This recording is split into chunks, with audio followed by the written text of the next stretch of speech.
You're watching Yahoo Finance. I'm Julie Hyman with Brad Smith, and we're getting CPI numbers rising 0.6% month over month. That's the headline number, and that is in line with estimates and an acceleration from the 0.2% increase that we saw the prior month. If you exclude food and energy, a slight bit hotter than expected, a rise in 0.3% versus the 0.2 that was estimated. So those are obviously the month over month figures. Year over year, headline inflation rising 3.7%.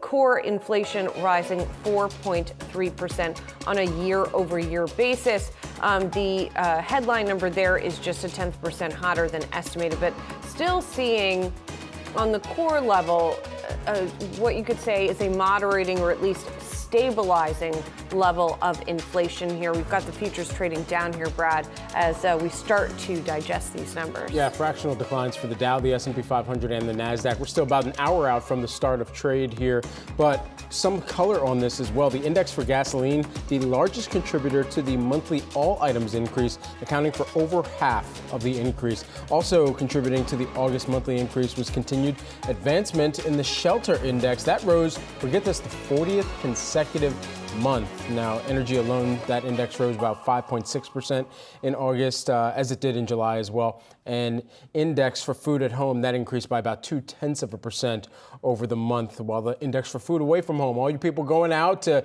get those reservations and perhaps throw back a couple drinks, food away from home, that rose by about 0.3% in August. Yeah, I mean, really, energy is the thing that stands out sharply, and this was expected. We knew that oil prices have been rising. We knew gasoline prices have been rising. We knew that that was going to affect the headline numbers. That really, I think more than anything else, we're seeing huge gains there. Transportation services also stands out to me, but again, that is likely some feed through from those higher gasoline, higher fuel prices. By the way, speaking of higher fuel prices, we also had some airlines cutting their forecast this morning. So there are different ways within the economy in which that is being felt. Let's talk more about the implications of these numbers, how to read them, what it could mean for the Federal Reserve as well. We're joined by Claudia Samsam, consulting founder, and Yelena Maliev, KPMG economist. Thanks to you both for being here. Claudia, let's start with you. Just give us, first of all, your sort of broad read on this number. Directionally, it still feels right, but then you've got this oil issue, and I don't know how much of an issue it is going to be going forward and feeding through to the core number. The oil issue, the higher gas prices, this should be a reminder to all of us that the Fed is not in charge of inflation. Right? Like, these are geopolitical events that are driving energy prices. And so I think it's just a good reminder of today is not all about the Fed in terms of policy responses. It is a big deal. It's a big deal for families. Right? This is a necessity good. So that's very disconcerting. And yet, we do see over the past months some real relief in terms of inflation coming down in a steady way across other categories. And Elena, would love to get your perspective on this as well. So if it is more geopolitically driven, then when can or should we expect any of the at least kind of gasoline or energy related inflation puts that are within this report and continuing to show up in the numbers? When should we expect that to abate? Well, we've actually already started to see some of those relief from inflation numbers coming in over the last few months. Remember, energy prices peaked in June of last year. So the lowest hanging fruit on that inflation relief have already been picked. So we have been seeing an overall deceleration. Just a few months of increased gas or energy prices does not a trend yet make. And I agree with Claudia, this is not up to the Fed to influence, especially food and energy prices. The question is going forward, whether or not those prices are going to be embedded through to other categories. That's what is the concern here. And that's what we didn't see in the 2010s when energy prices were increasing. So that's what officials will be paying attention to going forward in future months to see if those costs are going into other costs as well. How do we know if they will, Claudia? What does history tell us about the speed with which some of these energy costs feed through to other types of prices? And what do we watch to see whether it's going to happen again this time? Yelena is absolutely correct. This relationship has not been a stable one over time. It's as with many things of inflation, we just watch. right? I mean, when you see these big reactions, energy intensive sectors like the airlines, transportation, it makes sense that we see it there. There are other places where it could be, but in general, the thought is that quote unquote pass through how much energy prices affect the other prices is relatively small. And again, we are past the really big increases in these prices, which we saw last year. And frankly, there wasn't that much evidence of big effects outside of energy then.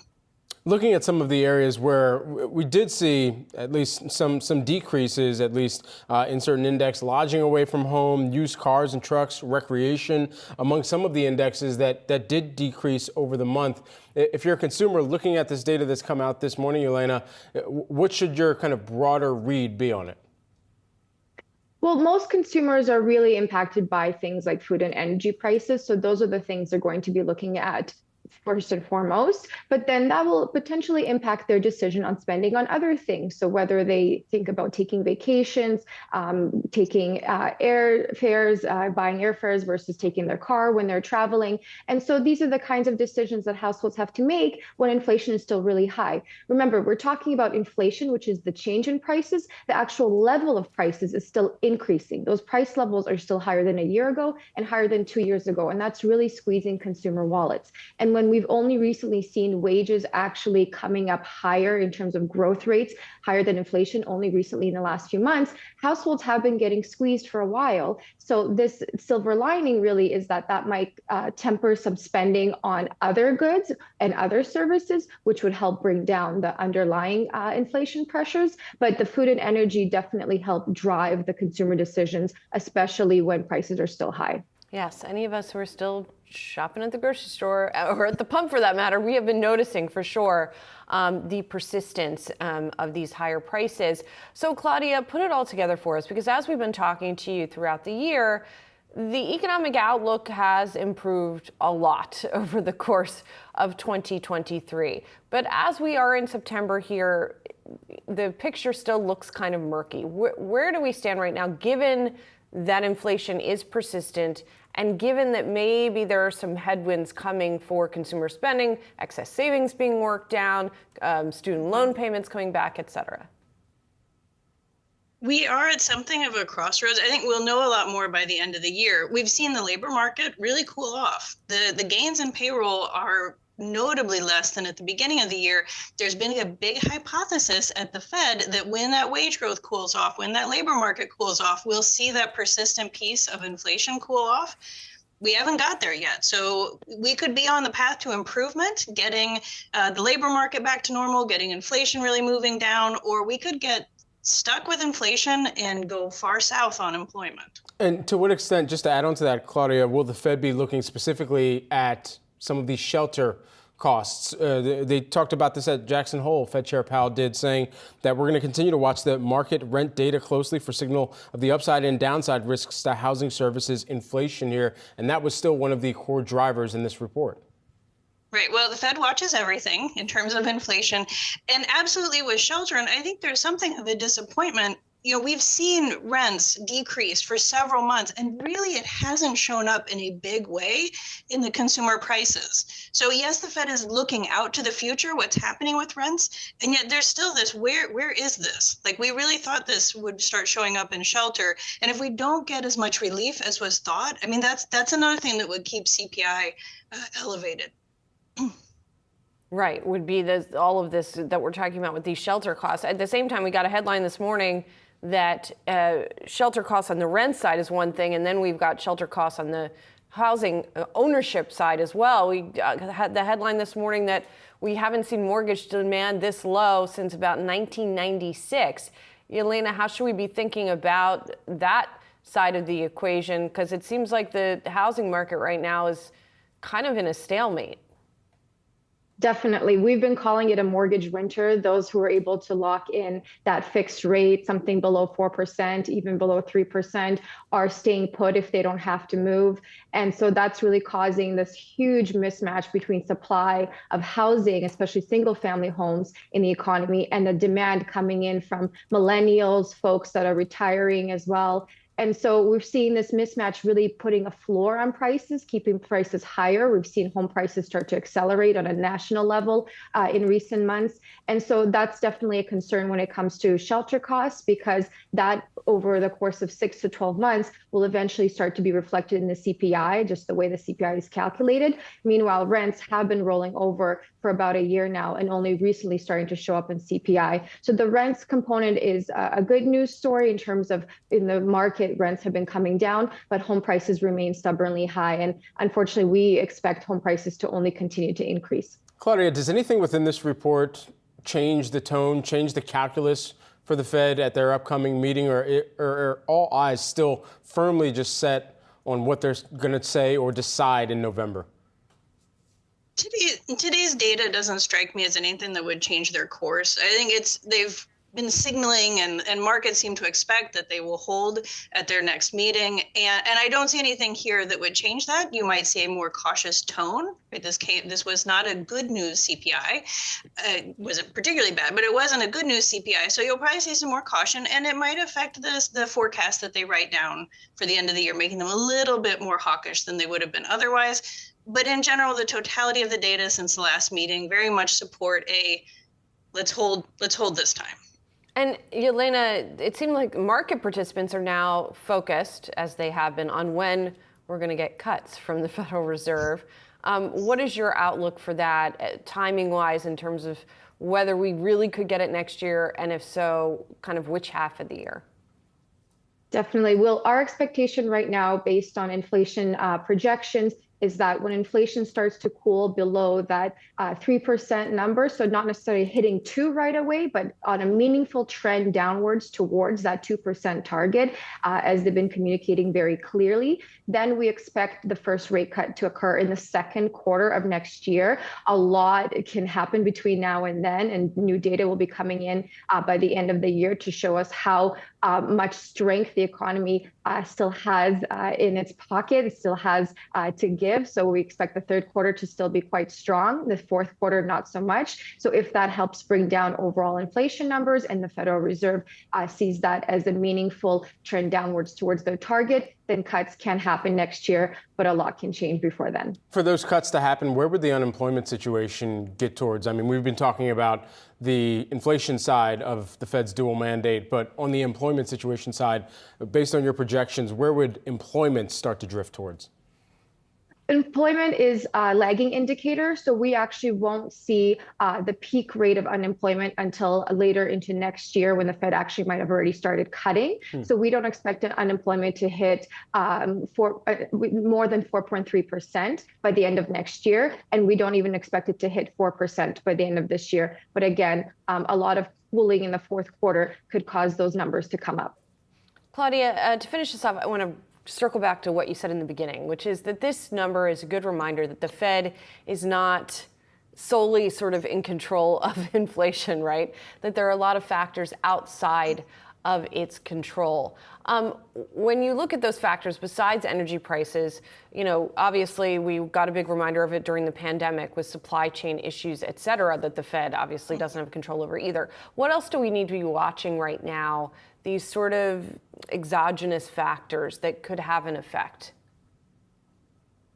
We need to keep thinking about, these are what we refer as like supply side disruptions, right? Mm-hmm. These supply chains meant that we couldn't get the goods that we needed. It is, we're taking a step back and looking at the economy in general as to where we have these fragilities, like where we are dependent on one source or one way of getting things, and trying to build out more ability to buffer those shocks. So we can't go back and replay the last 3 years in terms of addressing those forces on inflation, but we can think about where are those pressure points going forward. And a lot of those fit in places where the Fed has very little control. Claudia, great to have you, as well as Yelena, here to break down this CPI report this morning with us. Claudia Sahm Consulting founder and former Federal Reserve Board economist, and Yelena Maliev, who is the KPMG economist, joining us here this morning. Thanks so much for the time. Great. Thank you. Absolutely. We've got much more to come on Yahoo Finance. Stick with us, 9 a.m.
I think you know that the firm for over 15 years has been incredibly committed to our 10,000 small business program.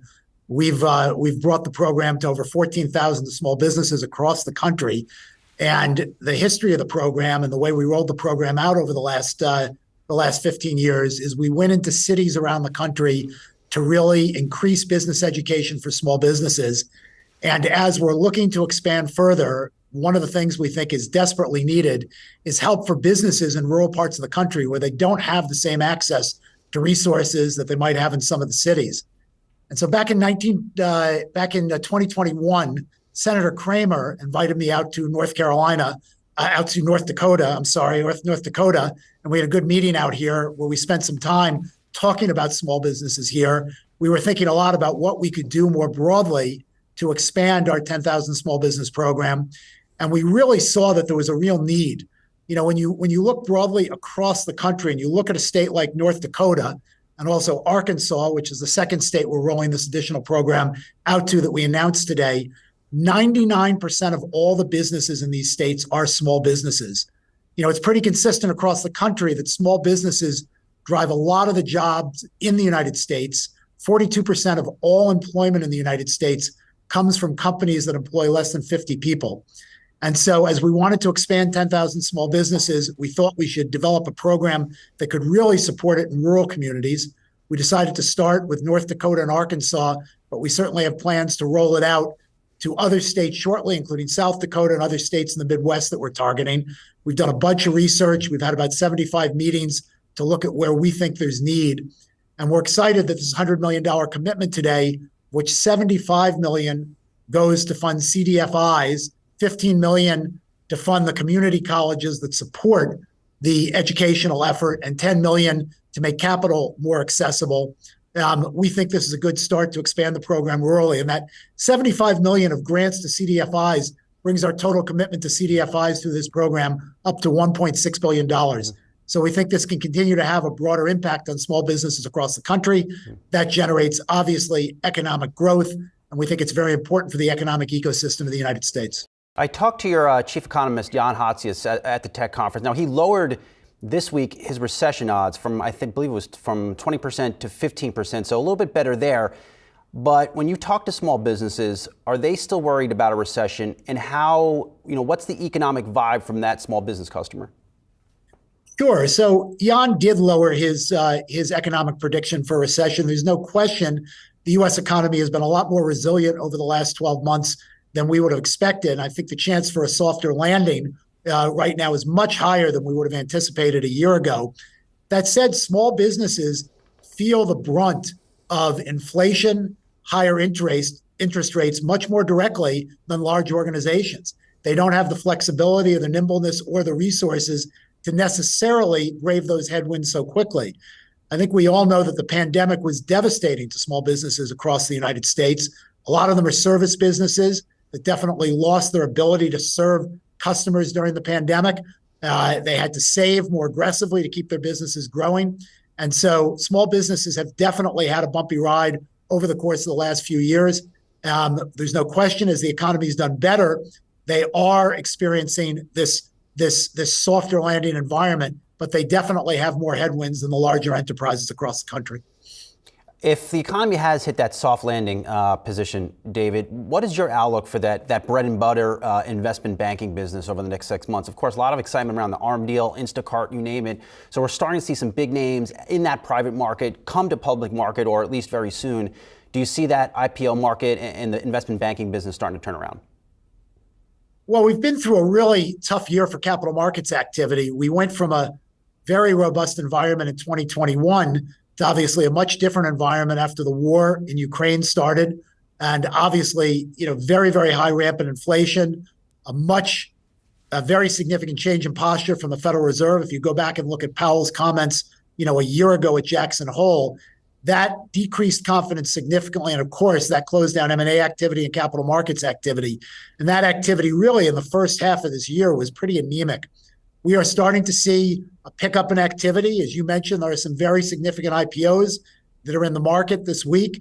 The ARM IPO is progressing nicely. And I do believe that if these IPOs go well, that kind of creates a virtuous cycle of bringing some of the other IPOs that are in the wings waiting to market. And so I do see a pickup in capital markets activity during the course of the fall.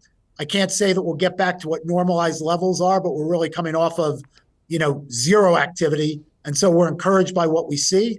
And obviously an environment with more capital markets activity is a good environment for Goldman Sachs, given our position in those businesses. This pickup in investment banking, good to see. I mean, it's long overdue, but it comes at a time with increased tensions between the U.S. and China. And I hope I got this right. I think Goldman opened its first office in China in 1994. I hope I did the Yahoo search right. Apologies if I did not. Nonetheless, you do business in China. How concerned are you about these increasingly frayed tensions between these two big economic superpowers? Well, there's no question that the bilateral relationship between the U.S. and China is something that's getting an awful lot of focus. I thought Secretary Raimondo did a terrific job in her visit, delivering some very, very important messages. We're significantly intertwined with China economically, yet from a strategic perspective and a security perspective, we have some very, very important things that we need to move forward to rebalance some of the relationship that we have with China. That obviously, that tension and some of those issues as we work through them, those are headwinds to growth. China's economy at the moment definitely seems softer. That's something that we're attached to. If China catches a cold economically, we're probably going to feel some headwinds to economic activity because of that. So this is something that we all have to watch very closely. But I'm pleased, with what I see in the dialogue, but this is going to take some time to sort out. 1 year ago, I think it was about 1 year ago, we were talking about your latest 10,000 small businesses. I think it was a DC event. Now, fast forward to today, Goldman's a different business. You've pulled back in the consumer area, that more mass market is. Are you totally done in mass market? Do you ever see yourself maybe making a return there at some point once you've made some of these exits more recently? Well, we built a very significant deposit platform in Marcus, and we continue to be in that business. We'll continue to take deposits from the mass market. Our Marcus platform has over $130 billion of government guaranteed digital deposits. We pay a very, very attractive rate, I think, to depositors in that platform. We still operate our credit card platforms, but we have scaled back some of our ambitions to be a larger direct-to-consumer platform. And we're really focused on our two principal businesses, our leading investment banking and markets business, which is about 70% of the firm, and our broad global asset and wealth management business, where we supervise $2.7 trillion of assets under the fifth largest active asset manager in the world. We see an enormous growth opportunity for the firm in that area, and we're very focused on it. So that's where the lion's share of the firm's focus is at this point in time. Would there ever be any interest in acquiring a smaller, getting into the community banking? If those acquisitions came up, certainly a lot of opportunities presented themselves earlier in the year. Is that something that would interest you as a way to more quickly get back into that space? Where our focus, our strategy is clear. We articulated in our investor day in early February. We are focused on our investment banking and markets business, our primary muscle group. We have a leading franchise and the growth of our asset and wealth management business. There'll be other things that we touch on, but those are our primary focus at the moment. We have no plans to make an acquisition of a community bank or a banking institution at this point. Fair enough. And David, there's been a lot of just. You saw this coming. There's been a lot of just strange stories about Goldman Sachs, and I think Yahoo Finance, that our community doesn't really care about any of this stuff. They want to know how your stock is going to do, how your financials are going to perform. But you as a leader, as you look back over the past few months, how have you changed? Do you see a better path to just sentiment on your leadership and the culture inside of Goldman Sachs? Well, I wake up every day focused on Goldman Sachs, and I wake up every day thinking about, with my management team, my broad management team, and I'm very fortunate to work with an extraordinary management team across our management committee. I'm very focused on how we serve our clients, serve them with excellence, serve them with distinction, and how also we deliver for shareholders. We're coming up on 5 years this month, and if you look at this leadership team and the work we've done over the last 5 years, we've performed for our clients, we've grown our business, we've performed for shareholders. That's what our focus is on, and we tend to stay focused on those things. That's the discussion inside Goldman Sachs. When you sit with investors and you sit with clients and you look them in the eye, do they still have confidence in a Goldman Sachs? I think our clients have enormous confidence in Goldman Sachs. The feedback from our clients around Goldman Sachs and the work we do for them continues to be very, very strong. We wake up every day dedicated to serving our clients. I think we do it with excellence. We do it with distinction because the extraordinary people that Goldman Sachs has all over the world. And so we feel very, very good about our client franchise, but we don't take it for granted. We invest in it every day. And I'm very confident that if we continue to serve our clients with distinction, Goldman Sachs will continue to grow and will continue to thrive, just as it has for the last 150 years.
Good morning. It is 9 a.m. here in New York City. This is Yahoo Finance Live. I'm Julie Hyman. That's Brad Smith. Here are three things you need to know this morning. August CPI rising 3.7% from a year earlier. That's an acceleration from 3.2% in July, and it marks the second straight rise after 12 consecutive declines in the annual rate.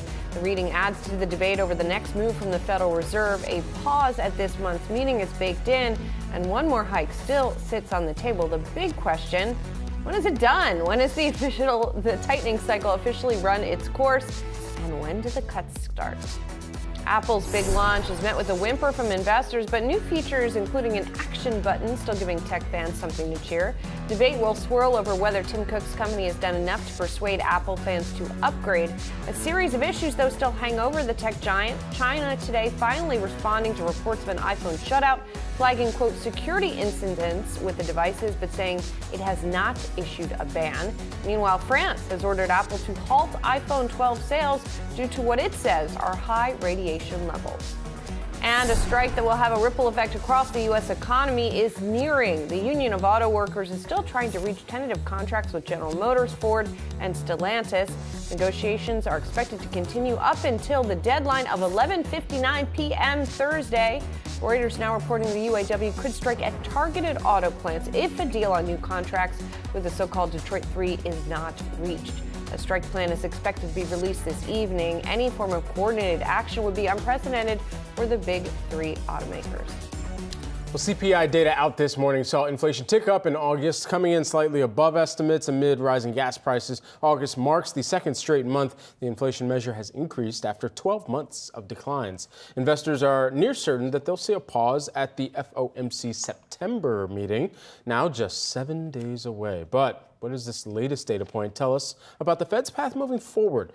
Joining us this morning is Ellen Hazen, who is the FL Putnam Chief Market Strategist. Ellen, great to have you on here with us to begin the show and really wrap our heads around what the CPI print means for how the Fed is going to be discussing now 2 consecutive months where we've kind of exceeded expectations, but that not being a good thing here in terms of where that CPI print has come in. Where might it shift their tenor? Well, right now it looks as though the market is pricing in a hold next week, as we had thought, and a 25 basis point increase in November. I think that only becomes more certain with this most recent print, because we did see inflation come in a bit higher than anticipated, and particularly the energy component.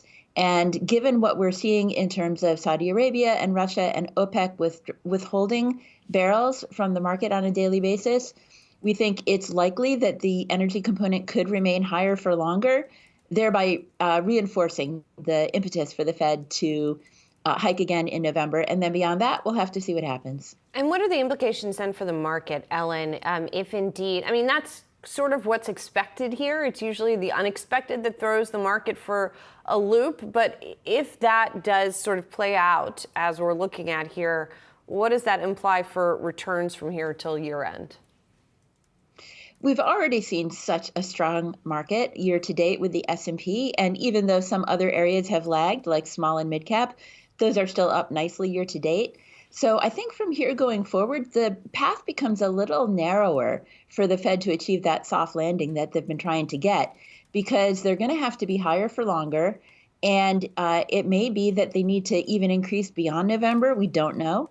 But given the returns that we've seen year to date, we wouldn't be surprised to see an exhale of the market in any of the areas of the U.S. market, large, mid, or small. I do think that if they can pull off the soft landing, then we're going to get a broadening of the market, just like we saw in June and July, but which ended up going backward in August and September. If they can achieve the soft landing, then the concentration of the market in this big 7 tech stocks is going to reverse, because if growth is not so scarce and we achieve this soft landing and we're not going to hit into some kind of a recession, then you can see some of those other areas that are much cheaper to do well. On the other hand, if they are not able to pull off the soft landing, then we're going to see the market continue to be concentrated. So I think from here till year end, would not be surprised to see a pullback from here. But if they can achieve the soft landing, look for the market to broaden out.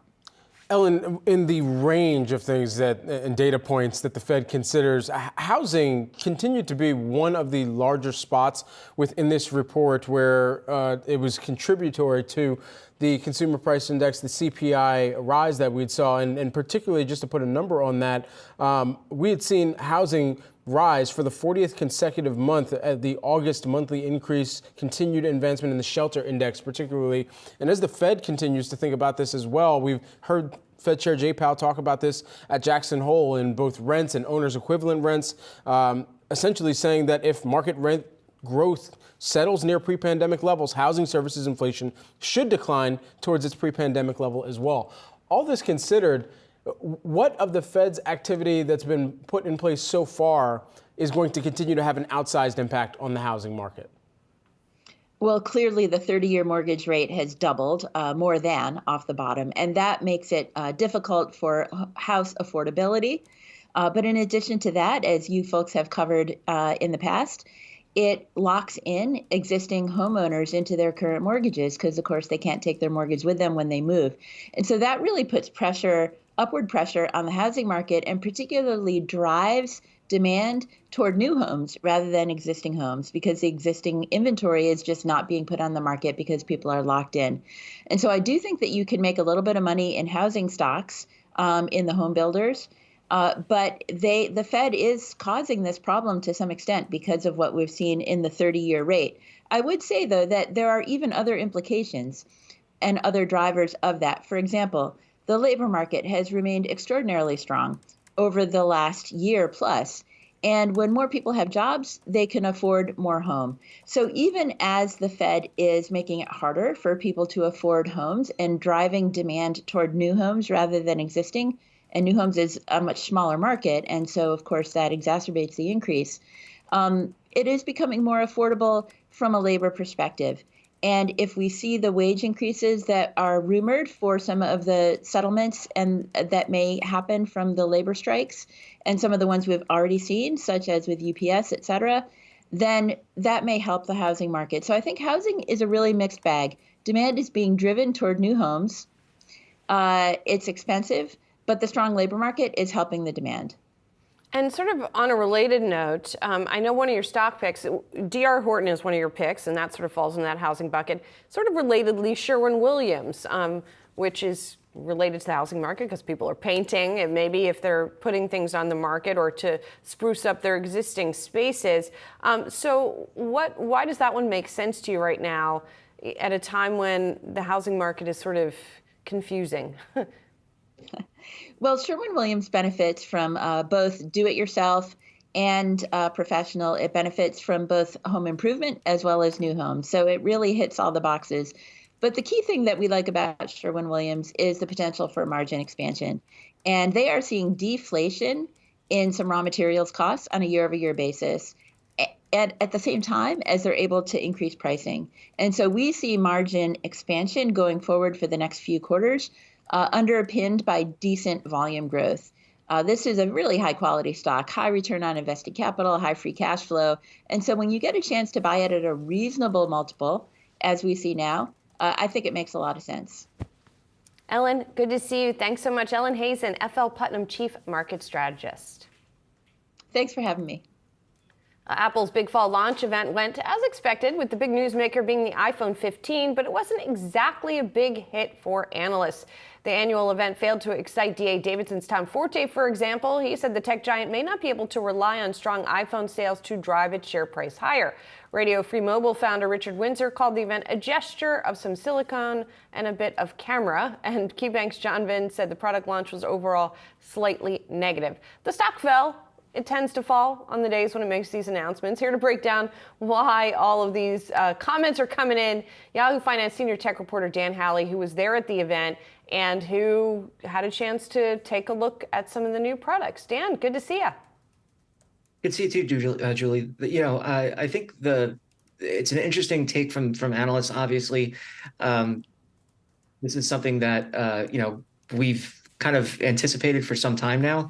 I mean, Mark Gurman has been reporting on this over at Bloomberg, and he's basically, like I say, lives inside Tim Cook's walls. So, it's not as though there was something that we didn't see that we were expecting, or something that we were hoping to see that we didn't get. So this is basically kind of par for the course when it comes to Apple launches. As you said yourself, the share prices usually fall after the event, and then they kind of go back up from there over time. And I think, that's likely what we'll see here for the iPhone 15 and iPhone 15 Pro. And, just to give you an idea of really what we saw from the products. Yeah, there were the new dynamic island is now on the iPhone 15, and it gets last year's Pro chip, the A16, but really the big upgrades came with the iPhone 15 Pro line. That's the titanium case, as you can see here, the A17 Pro chip. Ray tracing really going heavily in on gaming there. The camera with 5x zoom, and they also have the dynamic island on that. So really I think if you look at the standard iPhone, the upgrade isn't really that wild. It's got USB-C. Oh my God! But the Pro is really where you're seeing the upgrades, and I think that's where most people will tend to look. So and as these analysts obviously seemingly disappointed by the announcement, you have others that are high on it, and so I think this is essentially par for the course. after every Apple event. There's the, kind of maybe they'll announce something, awesome. They announce exactly what's been reported, and then the why didn't they announce something awesome kind of feeling. Yeah, and then there's me, whose phone has already hit kind of the hard landing scenario, and I'm just waiting for them to announce something that is extremely kind of cost conscious for me, that makes sense for me to get off of this cracked phone screen that I have here. But plenty of risks for investors to focus on here when it comes to Apple. China responding to reports of an iPhone shutdown. Meanwhile, France orders Apples to halt iPhone 12 sales as well, Dan, due to high radiation levels. What's your take on that front?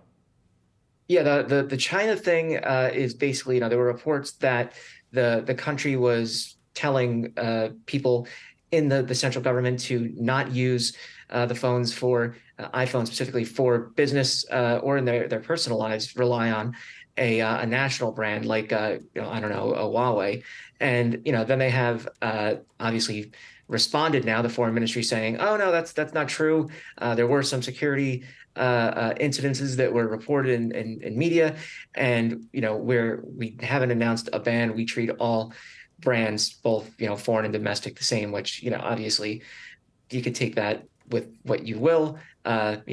Granted, the U.S. has this same kind of stance as well. And then as far as France goes, this is for the iPhone 12, and this has to do specifically with specific absorption rate. It has to do with the amount of kind of radio frequency energy that the body takes in when you use a device. And France is saying that for the iPhone 12 in particular, it's higher than EU standards. And so they're calling for Apple to make changes. They say that a software update could be all that they need to do, and they'll be able to fix it there. And Apple basically saying, look, that's not true. We have third-party labs and our own lab saying that it falls within the appropriate range. So, I think this is something that's going to be kind of resolved rather quickly. I don't think this is going to drag out by any stretch of the imagination. I think the broader issue is again the issue with China and what's going on there. And when you look at it with the overall I guess problem with potential bans, there's also, as I mentioned, Huawei earlier. They launched a new phone that's got a high-end chip in it that's supposed to offer connection speeds that are on a par with 5G, and kind of came out of nowhere. So, Apple's shares in China have jumped as the shares of Huawei have declined because they didn't have the kind of phones that consumers wanted. So that could mean then that with these consumers now getting access to a Huawei device that has what they want as far as capabilities go, that we could see a return of customers to Huawei away from Apple. So we'll just have to see how that kind of rolls out and what the numbers show in the next quarter or so. And Dan, Apple is trying to guide consumers to its higher end devices, and they're spending more to do it. Ultimately, they want consumers to ditch their old devices, so people can trade them in. Are there any other options? Yeah, I mean, look, I'm going to probably do this myself, trade in my iPhone 14 Pro for iPhone 15 because I'm a giant baby and just want the coolest phones. But I think the other is that, you can give them to a kid if they're looking for a first phone. You get rid of your old one. My mom's gonna you should give that. Yeah, my mom's 8+. She could give to our nephew, her grandson, and then you could also donate them or just recycle them. If you don't think you're getting anything out of it and it's just kind of a waste, you can go ahead and take it to Best Buy and they'll recycle it for you. You said 8+? Yeah. She's gotten oldie. Okay, all right. I thought I was a couple iterations behind. I'm on a 12 Pro Max. I hope they'll take my 12 Pro Max. Somebody can use it. Oh yeah, They'll take it. Yeah, all I'll right. give you a discount on the new one. Okay, I got to change the screen before then. Thanks so much, Dan. Appreciate it. Well, let's stick with Apple here for a little bit. Apple shares, they're on the move here this morning after its annual September product launch event. The tech giant debuted its iPhone 15 and iPhone 15 Pro, bringing major changes to Apple's most important devices. As you can see, the stock typically sees some gloomy days after unveiling a new lineup of iPhones. Shares of Apple have fallen more than 7% in the last week, though, after reports of China's increasing iPhone restrictions and a brewing trade war between China and the U.S. Let's bring in Martin Yang, who is the Oppenheimer Senior Analyst of Emerging Tech and Services. All right. Enter the chat here with us. Your take largely off of the Apple unveil of everything from, of course, that crown jewel in the iPhone all the way into some of the new services and features to an Apple Watch, which I guess I also need an update on too now, Martin. Sure. I would like to highlight two things. Aside from, widely expected feature changes on Pro and Pro Max, I think the most surprising announcement from yesterday's event is now iPhone 15 Pro and Pro Max and now support native high-end PC and console games to run on the devices. And that has never been achieved before on a high-end smartphone.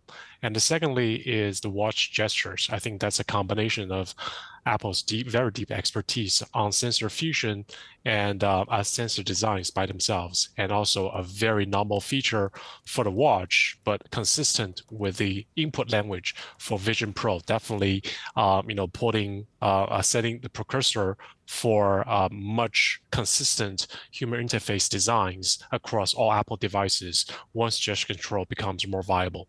Martin, I want to dig into the gaming aspect a little bit more because you're one of the few folks that I've seen really emphasize that aspect and that ability for it. How much of a difference does that make for someone who is gaming on the phone, and how much is that going to drive demand? Sure. So, smartphone or mobile gaming in general has been perceived as a very isolated market relative to PC and console gaming because smartphones were not powerful enough to deliver that graphic fidelity and really, really complex gameplay. And this is very new, and I would call that a paradigm shift. And now that iPhone can run the games that typically appeal to really serious hardcore games. And if iPhone can run those games natively, then there will be a very large audience that are willing to, sometimes purchase the game twice, once on PC and console, and another times on Apple, and also bring about very substantial changes in how video games are going to distribute it across mobile and PC and console channels. How would you kind of scale or even grade Apple's announcements yesterday in terms of an ecosystem strengthening event? I would say a moderate strengthening of its ecosystem.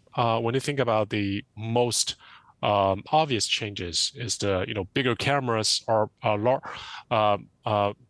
cameras with larger pixel count for 15 and 15 plus, and support for spatial video on Pro and Pro Max.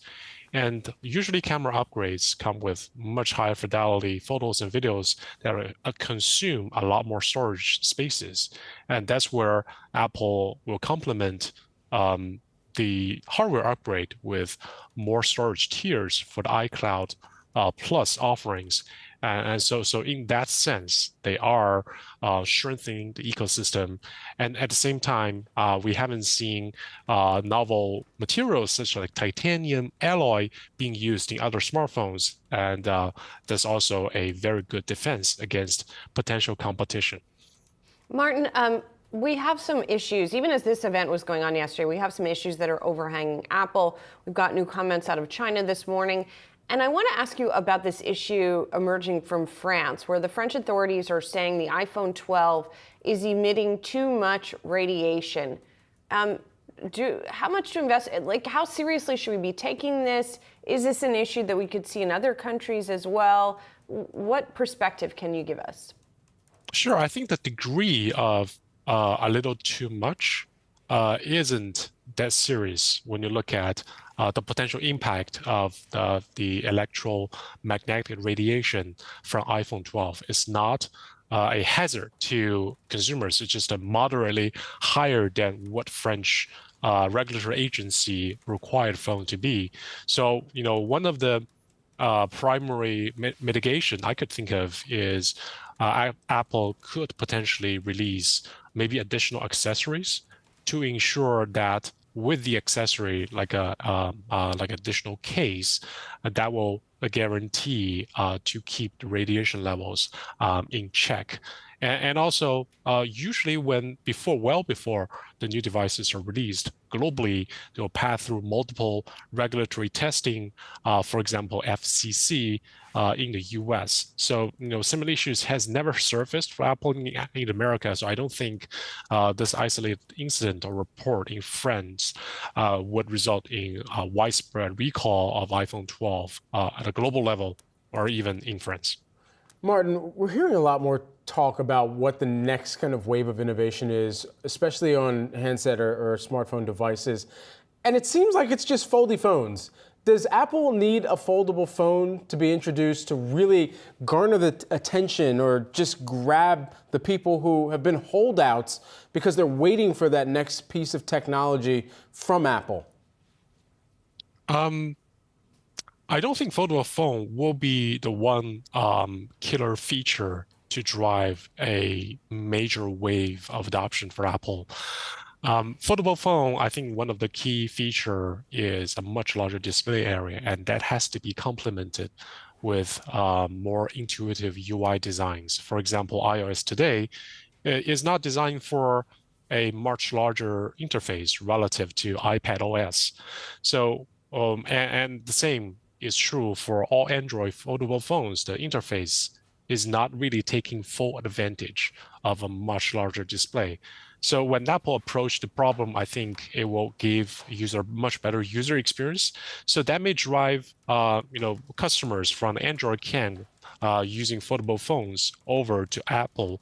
But in general, I don't see that as a major reason to upgrade for the broader iOS users, because in theory, foldable phones will be a lot more expensive than the regular rigid phones we've seen today.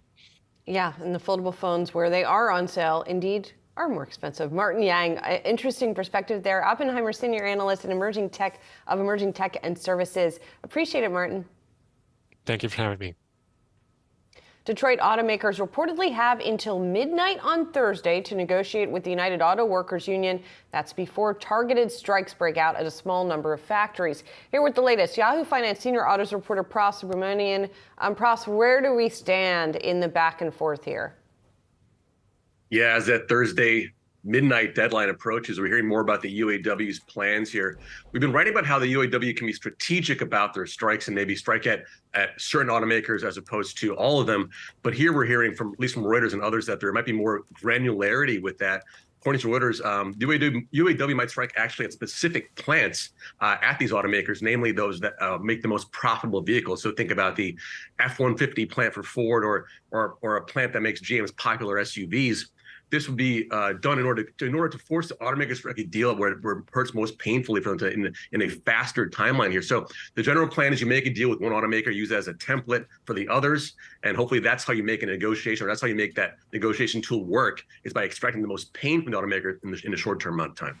And Pras, while we have you, a lot of F-150 news here this morning, and Ford stock rising pre-market. What do we know about what some of those factors moving Ford stock is right now?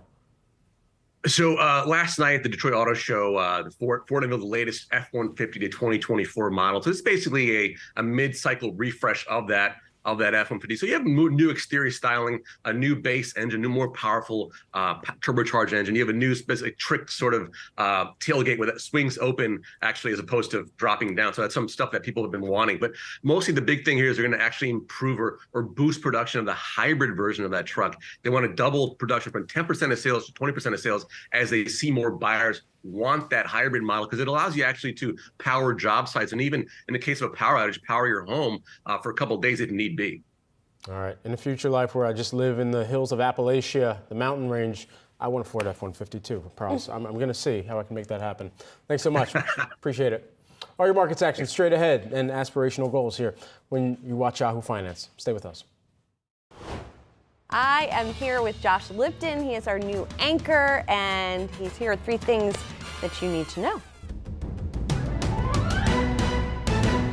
First of all, tell us how you got into the reporting game. Because of Aunt Rhoda. She was just a battle-tested veteran news executive. I used to always have the cigarette in one hand, the glass of Jack Daniels in the other. Very old school. And after college, I was kind of bouncing around, and Aunt Rhoda said, I think you should try journalism. And that was it. And you listened to Aunt Rhoda. I always listen to Rhoda. What has been the favorite story in finance that you've covered? Probably covering Apple. You know, I first got out to San Francisco. I'd never covered tech before. And CEO Tim Cook said, you know, let's talk about earnings. This was a big deal, and it was just fun to talk to Cook. I think he actually genuinely enjoys himself, which, as we both know, not every CEO always does. NFL season kicked off. Do you have a team? I am, as you know, Julie, I'm Bay Area born and raised. So 49ers, and I look forward to the Niners beating the Eagles and upsetting Brad Smith. I think that'll be a really nice entry into Yahoo Finance. Do you have a favorite food? As you know, I'm married to a proud Italian American, so it's Italian in my house. That's really not up to me. What's your knowledge gap that you're sort of self-conscious about? You know, I appreciate cars tremendously, right? But if you ask me what I'm embarrassed about, I should know more about how cars actually work and be able to repair them. That is a knowledge gap, Julie, I'm a little embarrassed about. Are you a fix-it person generally? Like no, I'm terrible. I can barely work a microwave. I'm awful.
Coming up on the opening bell on Wall Street, and investors digesting the CPI numbers from this morning. You see SAP ringing the bell here today, but people looking at that inflation data, which is being affected by the higher prices of energy, and trying to figure out what to make of it. We've got futures that have been pointing to a little bit of a lower open in the wake of that, as we see a little bit of an increase in bond yields. So as we open up, let's do a quick check of the market, sponsored by Tasty Trade. The Dow and the S&P little changed here as we get underway this morning. The Dow just up 17 points. The S&P really almost bang on unchanged. And the Nasdaq also little changed as it begins trading this morning. So not seeing much action here. Perhaps people taking away from the CPI report and just now saying, well, we want to hear what the Fed has to say next week. Whatever the case, we're not seeing a lot of big movement here, Brad. Not a ton, yeah, right now. And shout out to SAP ringing the opening bell at the New York Stock Exchange, my first employer, even before I graduated college there. Used to work at NSQ, so shout out to all the NSQers too. All right, done with the shout outs. Dow Jones Industrial Average to the upside by about 0.1% this morning. We're seeing that start off the day in positive territory. Let's put this on chart mode here, sport mode as some might call it. As we're taking a look at the Nasdaq Composite, you're seeing that higher over the past 3 days by about 0.2%, 0.1% in gains out of the gate. And also the S&P 500, just 0.1% in gains as of right now. Past 3 days, it's looking pretty good. It's up by about 0.25%. So let's take a look at the 11 S&P 500 sectors. We've got them pulled up here for you on the screen. 11 of them, and only 2 laggards as of right now. All right, not bad. Industrials and healthcare pulling up the caboose as of right now. Flat just barely to the downside. Financials, though, where the money reside, there we're taking a look at gains of about 0.5%. Keep a close eye on that as we move on throughout the rest of the day here, as we're seeing just about 9 gainers, 2 laggards for the S&P 500 to begin the day. Here's a look at some mega cap tech stocks. Apple, Microsoft, Google, the kind of lone laggard, at least among that bunch right there on the far left side of your, anyway, it's on the side of your screen there. And then additionally here, taking a look at Amazon, you're seeing that flat just barely to the downside. Tesla up by about 1.6% right now. Yeah, and I've seen some chatter about the positioning of Tesla as a non-union shop versus the big 3 automakers. Interesting thing to consider for investors as they watch that stock recently. And speaking of automakers, we're watching some other movers here, including the Chinese automakers Li, Xpeng, and NIO, all falling this morning after the European Union launched an investigation in a bid to ward off the flood of what it says are cheap imports. The head of the EU's executive arm says the price is being kept artificially low by huge state subsidies in China, and that it is distorting the market. That interesting here. Sort of as we get all of these back and forth trade tensions between China and other nations heating up. EC President Ursula von der Leyen saying that Europe is open to competition, but, quote, not for a race to the bottom when addressing some of these EV makers. Yeah, fighting words indeed. And for a lot of those EV makers who have been trying to globalize, or at least trying to diversify where their income and where their revenue is coming in from, in their efforts to try and expand more globally, moving into Europe and having more shipments go in that direction, especially at a time where there is more of an uptick, at least in the focus among the consumers right now and where those electric vehicle options are. This is a potential hit, at least on sentiment in that near term in that race here. Yeah, and just quickly, if you look at the tariffs that are imposed on Chinese EV imports or car imports generally, for Europe, it's 10%. For the U.S., it's 27.5%. So Chinese automakers have taken advantage of that by exporting more cars to Europe. And I was just looking at some figures quoted by CNN from the China Passenger Car Association. 350,000 electric vehicles from China imported into Europe in the first 9 months of the year, first half of the year, excuse me. Yeah. So that's, it's a relatively big market, and it's one that China's been selling aggressively into. So that's the backdrop for this commentary from the EU. Yeah, shares moving lower as they could face some punitive tariffs if found guilty here too. Also, we're tracking Spirit Airlines. Those shares are moving lower this morning by about 2.8% after cutting its forecast for the year. Spirit, not the only one adjusting its forecast for the year. American Airlines, they also cited higher fuel costs for the change. That is seeing shares down of American Airlines and Spirit here this morning. Both of them are down on the day, but these announcements had started to roll out even earlier this month. Southwest and Alaska Airlines, they cut their third quarter forecast as well. You're taking a look at both Southwest Airlines and Alaska Air, also down here on the day by about 2% for both of those. Yeah, I mean, the numbers for Spirit Air in particular, now its third quarter operating margin, adjusted operating margin, going to be dropping a drop of negative 14.5% to 15.5%. Previously, it had been negative 5.5% to 7.5%. So a huge decrease in that operating margin forecast. Part of it indeed put down to fuel costs here, but the company says also during the last few weeks, this is from the statement from Spirit, the company has seen heightened promotional activity with steep discounting for travel booked for the second half of the third quarter through the pre-Thanksgiving travel period. They also talk about fuel prices, but Spirit sort of, I don't know about alone among the airlines. Most of them are blaming the high fuel prices, but Spirit is also talking about this promotional activity and a little bit of a decrease in demand. This is something that investors have been asking questions about. When is demand going to start to weaken? So at least for the discount airline, getting a little bit of a hint there. And for another discount airliner as well, Frontier Airlines also saying in its statement today, in recent weeks, sales have been trending below historical seasonality patterns here. Additionally, they cited fuel prices for the quarter expected to average approximately 23 cents a gallon more than previously forecasted here. So all of them essentially saying the same thing, especially on the low-cost side, just kind of really spelling out where the demand environment also is not favorable at the same time that they're being met with headwinds in the costs for their fuel expenses. Yeah, and those Frontier shares are down by 8% with the others here. Well, Moderna, on the flip side, is moving higher today after announcing that its experimental mRNA-based seasonal flu vaccine generated a stronger immune response against the 4 strains of the flu virus. Yahoo Finance reporter Anjali Kamlani is here with more for us. Anja, this is something it's been working on.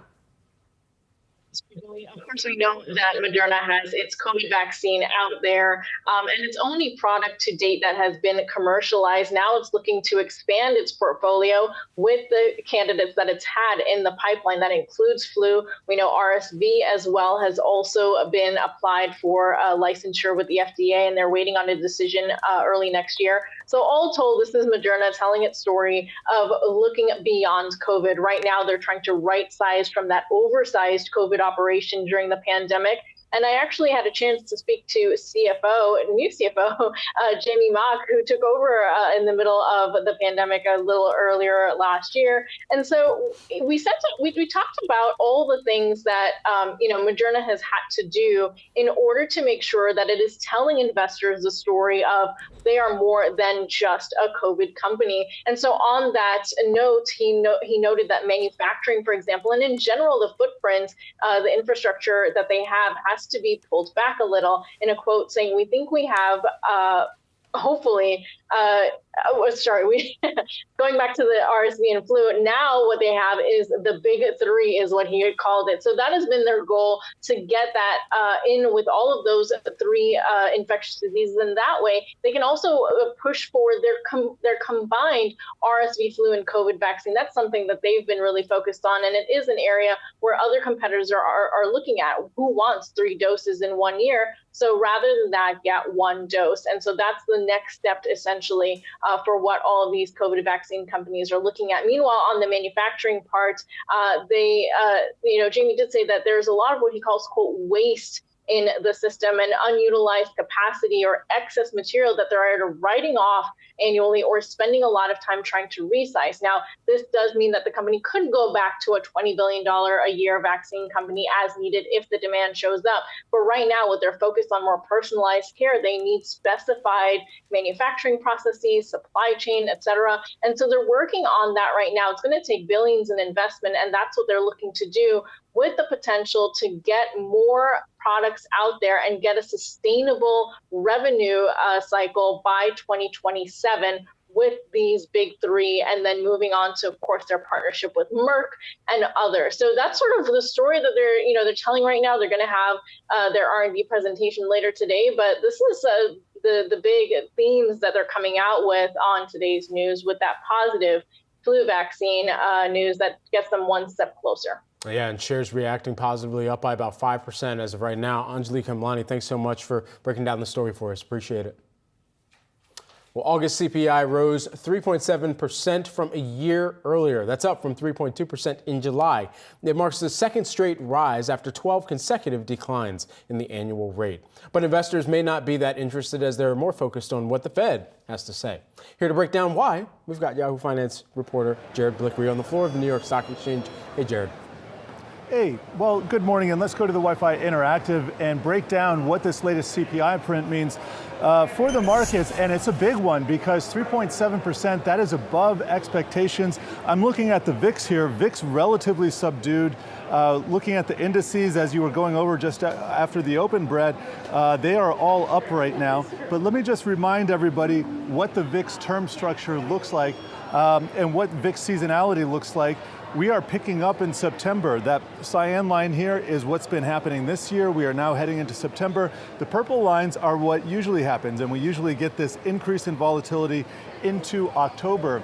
And if you take a look at where the VIX term structure is identifying the pain points in the market, it wasn't today, it's not on the economic release that we get tomorrow, jobless claims, it's all about the Fed. You talk about, as you look to the Fed next week, there's a lot of options interest that is expressing views, or at least maybe agnosticism on what the Fed is going to do, and they're just waiting and seeing and hedging their bets until we get to that date. But all of this just means that what the Fed thinks is more important than what the actual data is. And if we're going to talk about the actual data, I think we got to go back to the dollar and commodities, because guess what? We have a dollar that is in the process of maybe rolling over. And if that does roll over, that only adds to the bullish impetus that we've seen commodities have for the year, especially crude oil. Let me get to the Wi-Fi Interactive again and just chart the price action in crude oil, because all of this ties together. We have that increase in headline CPI because of the energy component. And let me just put a year-to-date chart here, and you can see how we have broken to the upside. We have broken out of this trading range as of the month of September. And if you take a look at a 2-year chart, we just have this huge basing action right into this potential support resistance area of 90. We clear 90, and it's an easy shot to Jamie Dimon's $120, $130 target that he was talking about the other day. What does that mean for the future of CPI? It means probably we're going to see higher goods inflation down the road. Julie, I was talking to Julie about this the other day in the afternoon. We could see a mini oil crisis ahead because we have the Strategic Petroleum Reserve that is being refilled. We have the Saudis withholding another 1 million barrels per month. This OPEC Plus has come out with a report, or OPEC has, that they believe that there's going to be a 3 million barrel deficit per day in the coming quarter. All of that points to higher energy prices, and that could be the biggest headache for those who want lower inflation, AKA the Fed. Yeah, well, and everybody else for that matter. Yeah, I'll throw myself in there too. Yeah, exactly. The airlines this morning who want lower fuel prices, people who drive who want them. There's a long list. All right, Jared, thanks a lot. Appreciate it. You bet. We got much more markets action coming up. Stay tuned. You're watching Yahoo Finance. You have tons of great economic analysis, markets analysis as well, but you're also training for the New York Marathon. What is your number one tip for all the runners out there that are perhaps trying to get their miles in and see you when they're running throughout the 5 boroughs here in New York later? Yeah. Well, first of all, you have to be really determined to do it. Do not give up, because as much as it can be very painful and exhausting, when you get through that, you feel great. So just keep going. And keep training with consistency. You can't slack off, so to speak. You got to do it every other day, I would say, or every 2 days, and really put in the work. You'll make it.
All right, Yahoo Finance is back at Dreamforce talking AI, the future of AI, well, the future of tech.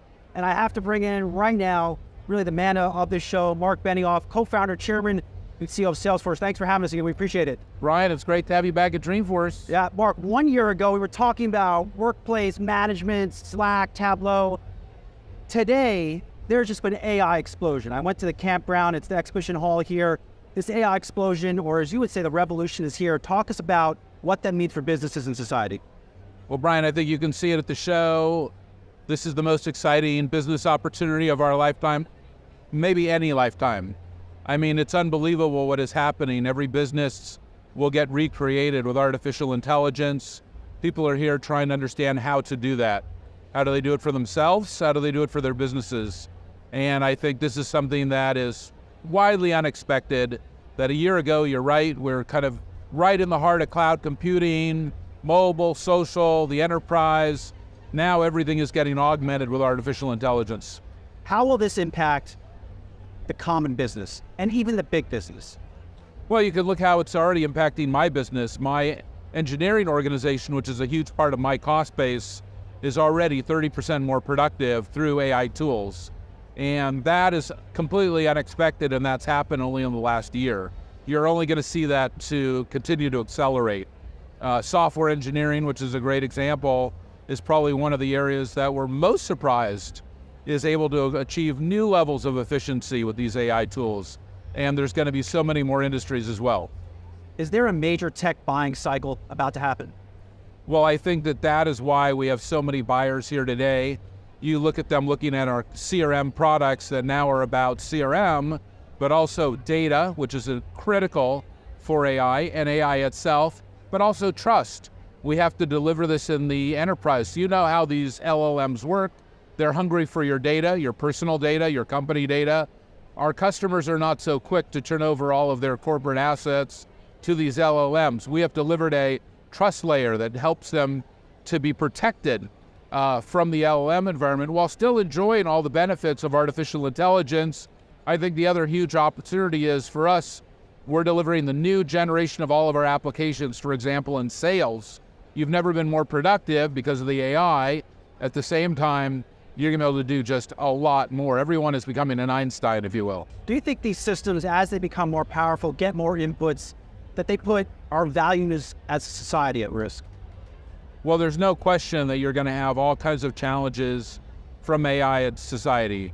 And it's going to come from all different sectors. It could be the workforce, it could be misinformation, it could be many different things. And we're going to have to really be able to look at things in a whole new way as we evaluate how is AI going to impact society. We saw this today, you know, where I live in Hawaii, just had these horrible fires, and just read about how there's AI systems that are creating huge amounts of misinformation around the fires. I mean, that's unconscionable to me. What kind of organization has a value system that would do any such thing? But they're out there, so we're going to have two kinds of organizations, those that we can trust and those that we cannot trust. What's government roles to protect people from that type of situation like we're seeing in Hawaii? Well, I think the government's going to have to really step it up and really offer another level of regulation. And I think they obviously failed. They get an F for social media and how they've handled them. We've seen that play out. And I hope that in AI, they really step up and do the right thing. Talk to us about, you also mentioned in the keynote, you had a box. The box showed a robot and a person. And I think you called it artificial general intelligence. When is that coming and what in the world is that? Well, you really see AI really in 4 different waves. And the first wave is what we've been experiencing over the last 10 years, which is predictive. Now that predictive wave, well, all these customers, they've had their hands on that for a decade, and that's what's delivering those trillion Einstein transactions every week. Now we're in the new world, generative AI, everybody understands. That's all about these new large language models, the ability to put things together, to have this kind of free-form artificial intelligence in a chatbot type world. The third wave that's coming is more autonomy, more agents. That is where you have the software working on your behalf, doing things without you actually giving it instruction. And the final one is when it's kind of thinking for you. And, you know, we've all seen the movies, you know, HAL or Her or war games or Minority Report, and, you know, all of these things, but we're going to hopefully get there with the right level of values. So some of these dystopian views, like, are they going to happen in our time? I mean, are things moving that fast in AI? I think things are happening much faster than any of us realize. AI was going very fast because of the open source model for a long time. Then I think we kind of had a bit of a pause, and now we're going very fast again. And again, a lot of it is because AI researchers build it, write it, put it in open source. It lets other AI researchers get at that very quickly and move forward at a much faster rate than other technologies. It's not like a lot of the other proprietary technologies that we've had emerge in the last 20 or 30 years. Like, for example, mobile phone operating systems aren't really open source systems. In observing the installations down what you call in the campground here at the event, a lot of people like they were learning AI for the first time. Does this revolution require a major retraining of American workers? Yes, it requires a retraining and reskilling, not just of most workers, but even of the most technical, including the ones that are here, which we call trailblazers. A lot of people have seen our technology at trailhead.com, where we have skilled 20 million people to be trailblazers. And they have a lot of AI capability, don't get me wrong. But there is another level, and there's technology within generative AI, like things called prompts and grounding and embeddings, that they don't have that kind of technical expertise. That's why they're here, to learn that, to build a community around that, and to get ready to bring that back rapidly in their enterprise and start deploying that. And that's what we're helping them to do at Salesforce. What's the deal outlook? I know you've started this AI venture fund. You're putting money to work there. What's your plans with that, and what's the M&A outlook for a company like yours? This is a very important job for any tech leader at Salesforce. Our venture arm is critical to our future success. We just had 2 of our venture investments speaking on a panel, Hugging Face and Cohere. These are companies that specialize in the LLM world, AI companies. Salesforce has put $5 billion to work in venture capital, and we've delivered about a 28% IRR. We're very proud of our team. It may be the most successful venture capital arm in all of society, but it really has given us a radar to everything that's going on in the industry, and then our ability to see those new leaders, to see those new companies, to be in touch with them before anybody else, and then to take action. And I think you see a pretty aggressive pivot between Salesforce and Dreamforce a year ago and Salesforce and Dreamforce today. It's because we were able to learn about what was happening in the industry and apply it rapidly. Sam Altman, the founder of OpenAI, just spoke with me on stage here at the Maria Buena Center. I think a lot of people didn't really understand a year ago how important OpenAI was going to be. We knew it was. We were tracking it very closely, and now that we have that type of technology, we can embed it in our products and deliver a new version of Salesforce in sales and service, in marketing and commerce. We've delivered our new Einstein 1 platform that lets these customers have access to all of that technology immediately.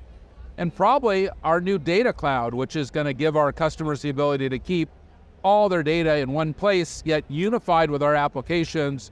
That alone, I think, is going to prepare them more for the future of artificial intelligence than anything else. 1 year from today, are we still having this conversation in San Francisco? Well, I think there's never been a more gorgeous day in San Francisco, Bryant. Okay, fair enough. Mark Benioff, co-founder, chairman, CEO of Salesforce. Thank you for always inviting out. Great. Thank you for coming and making the huge effort. We're really grateful. Guys, back to you. All right, thanks so much, Brian, for that interview from Dreamforce. Stay tuned. In our next hour, Brian Sozzi sat down with San Francisco's Mayor, London Breed, about hosting Dreamforce and how she's working to ensure the city's future as a hub for all things tech. We've got all your markets action straight ahead. Stay tuned. You're watching Yahoo Finance.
Well, we've got some great interviews on tap in the next hour. The largest tech antitrust hearing in over 20 years kicked off yesterday. We're going to speak with former Assistant Attorney General Bill Baer on how the outcome of this trial, it involves Google, could affect other tech giants in the future. Plus, in the first 8 months of 2023, the U.S. has already broken the annual record for weather disaster events. We're going to speak with a climatologist on the societal impact in the next hour. Stick around. We'll be right back. Are your clients paying attention to politics yet, particularly presidential politics? Starting. It is starting. So the questions have been coming in, I would say really over the past couple of weeks, and really just trying to anticipate what does this mean from an investment standpoint. And our view is trading around politics is a very dangerous game. So don't let politics drive your portfolio. Let the markets and the economy drive it.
Welcome back. It's just after 10 a.m. in New York City. This is Yahoo Finance Live. I'm Brad Smith alongside Julie Hyman. We're about 30 minutes into the trading day, so let's take a look at how stocks are moving this morning. Stocks are up as the August Consumer Price Index comes in a little bit hotter than expected.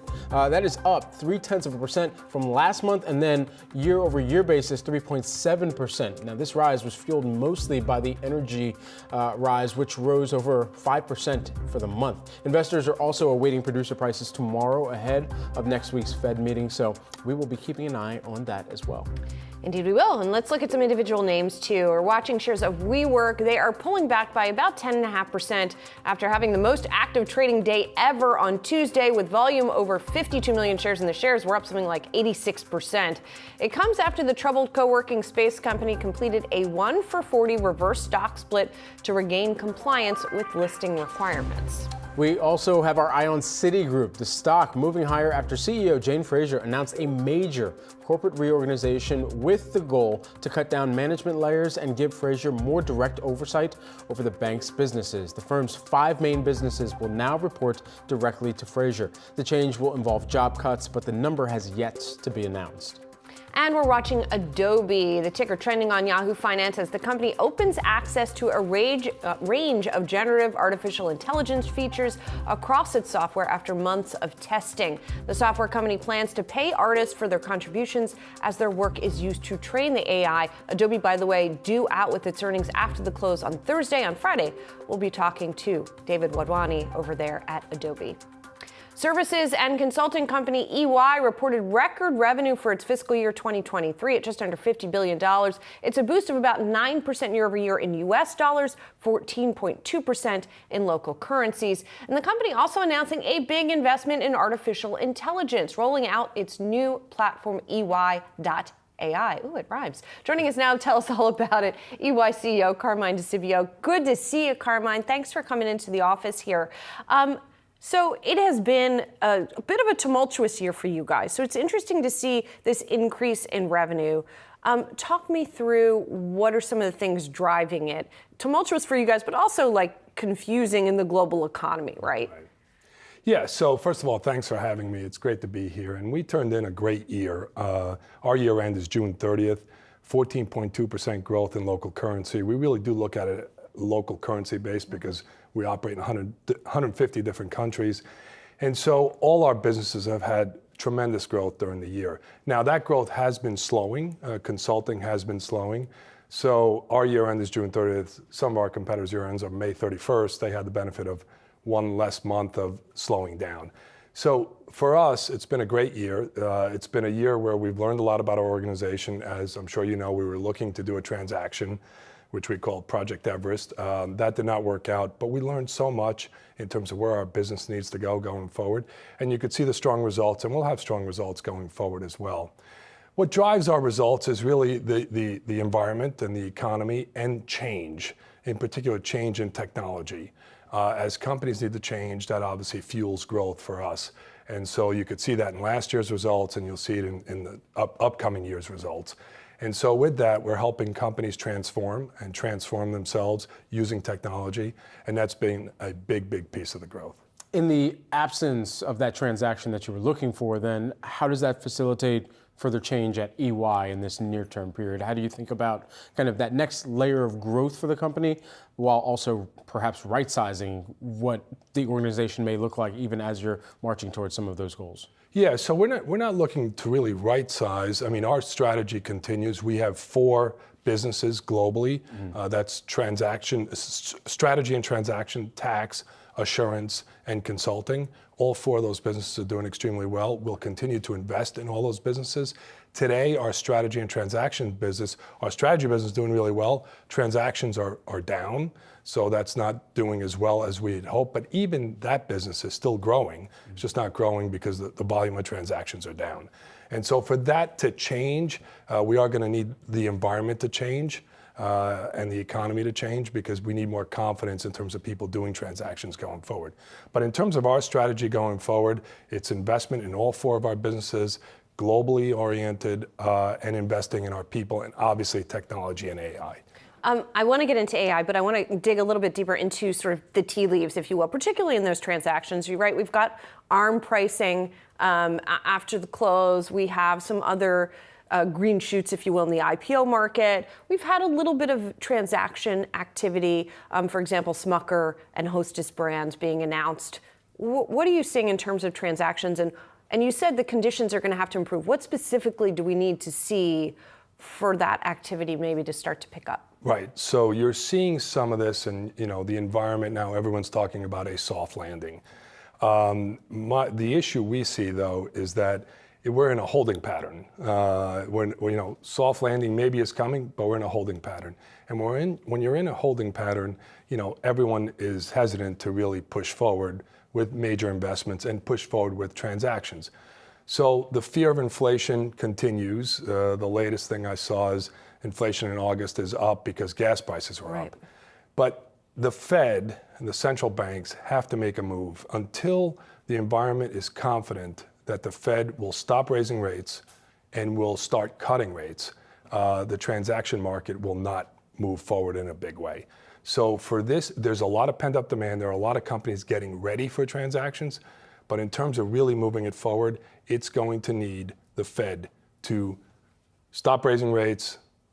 Sure, they could be doing nothing for a little bit, but then it has to start cutting rates. You would think that this would be a huge year for your consultation services, considering the amount of talk, investment around artificial intelligence. So where have your customers been kind of knocking on your door, picking up the phone and trying to schedule meetings just to wrap their heads around what that could mean for their business? Yeah, so we are doing a lot in artificial intelligence. We've invested $1.4 billion already in terms of putting together platforms, and I'll explain that in a second, and we will invest billions of dollars going forward.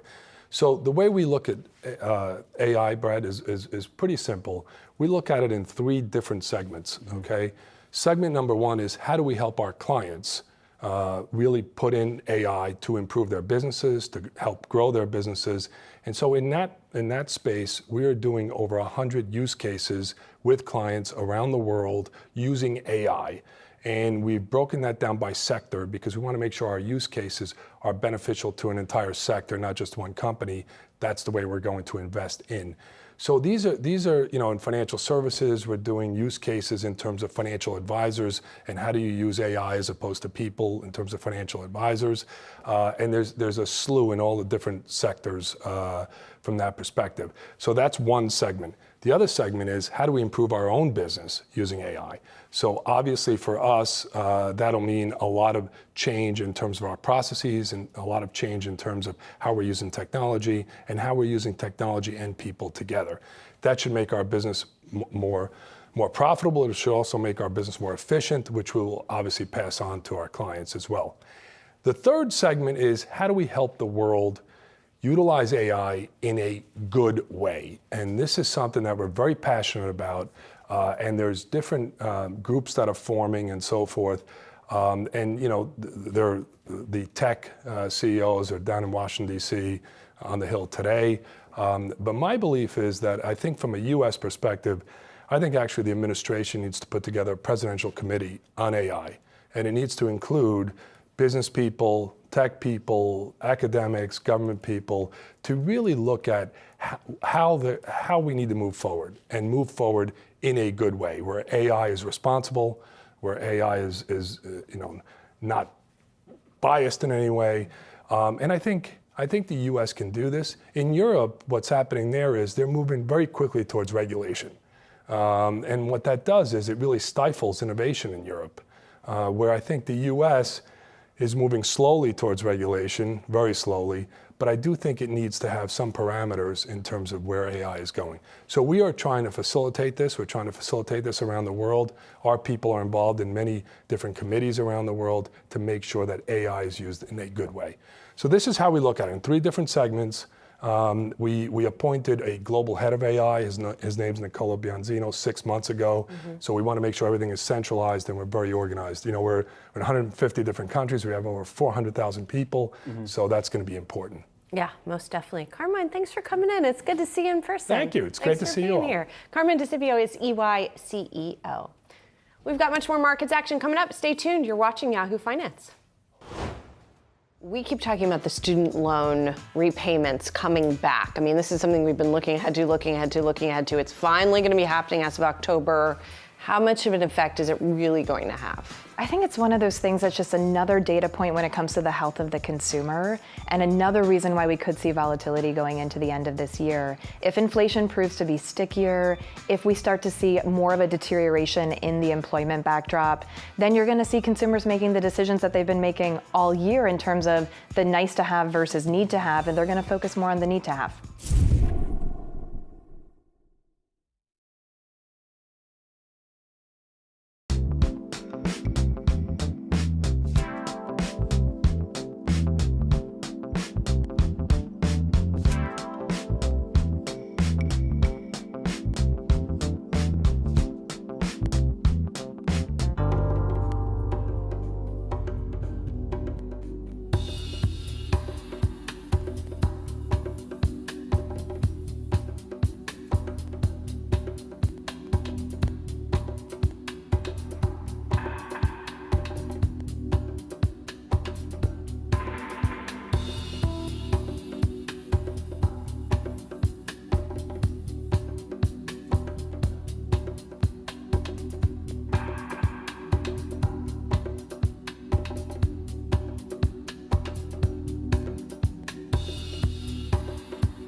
more than 45 minutes into the trading session. Let's do a check of the market sponsored by Tasty Trade. We've got stocks trading lower, but modest declines here today. The Nasdaq just off about 0.1%. The S&P down 0.1%. The Dow down not even that, just about 23 points right now after we got this morning's CPI report. Well, this month's CPI reports dropped earlier this morning, coming in a little hotter than expected, up 0.3% from last month and 3.7% from a year ago. The rise fueled mostly by energy, which rose over 5% for the month. August inflation data is one of the latest reports that comes out before the Federal Reserve meets for its policy-making committee in the middle of September. So what can investors take away from the new economic data and how to allocate their money? Let's bring in Goldman Sachs asset management client investment strategist Elizabeth Burton to give us her insights. Great to have you here in studio with us. Good morning. Thanks for having me. So a lot of people are wondering, coming off of the CPI report, even if the Fed is expected to stay put in September, how they position themselves for some type of potential move in November. Look, it just came out. Our economists are still digging through some of the numbers. And I think what's most important is that the clients I work with most closely, the institutional investors, are not going to make a lot of decisions off of this number. We still need to see additional data points. But I also think a lot of the number came in line with expectations. And there are some nuances here and there, but not enough to make major market decisions, most likely. Those institutional clients you work with, what are they most concerned about right now? I mean, there are a lot of risks to choose from right now. So I'm curious kind of what they're prioritizing or what's of highest anxiety, for lack of a better word. It depends by client, obviously, but one of the most common questions I get is when can we add duration back into our portfolios? When can we add, the longer bonds back in? And that differs on the retail side and institutional side. We've seen the retail side adding money back into money market funds and fixed income and longer duration more than we've seen the institutions. Either they never took their duration down or they're hesitant to add it back in. And I can understand that sentiment.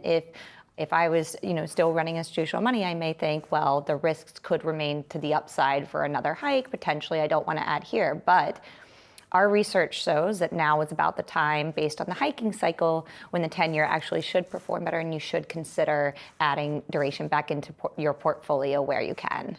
And so, are they looking outside the U.S. right now? And if so, to what extent? What pockets more globally are they looking at?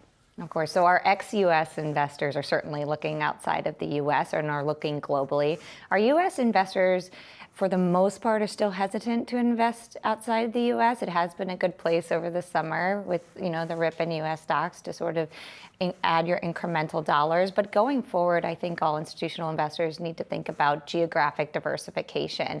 That can be really hard. A lot of folks still aren't traveling post-COVID. But I actually think diversification on a geographic basis is going to become much more important in years past, when we mostly thought about diversification between equities and bonds or commodities and cash, et cetera. So given, turning now sort of more to equities and what we have seen thus far this year, the sort of rally and now a little bit of a sideways to down movement, going into the fall, going into a little more uncertainty around when the Fed is going to be done, are people sort of hedging? Have we seen an uptick in that kind of activity? How are people managing their risk right now? That's another top question I get. Should we be adding risk mitigating portfolio strategies, outright hedges, or strategies with more diversification? I've heard a lot of talk about hedge funds coming back, commodities. Actually, most institutional investors removed commodities allocation years ago. Now they're considering adding it again. Obviously, it depends on what your goal is, whether or not you should add an outright hedge. But there's less likelihood there's going to be a massive potential sell-off in the next couple months, and this choppiness may continue. In that case, investors should weigh whether or not the cost of adding a hedge is worth kind of sitting through it. As you both know, usually when we get some of these market announcements, the market drops and then rebounds, right? So it may not be worth a hedge, but certainly diversification, particularly if inflation stays stickier for longer, that diversification you get from bonds didn't hold up last time, it should do better now, but you may want to think where else you can reduce your equity beta or your equity risk. Are you starting to get questions already about next year, about a general election year from some of your institutional clients? Not too much, and that hasn't quite started yet. We're still getting questions mostly on Fed action and inflation, but I imagine that'll pick up in Q1. And how much, if at all, and I don't know if you even talk about alternatives at all, but I am curious how much clients are looking at that right now, particularly given all of the talk around commercial real estate. If people are sort of staying away from those kinds of areas at the moment. Conversations around alternatives are very popular, not just on the institutional side, but also on the RIA side and private wealth side.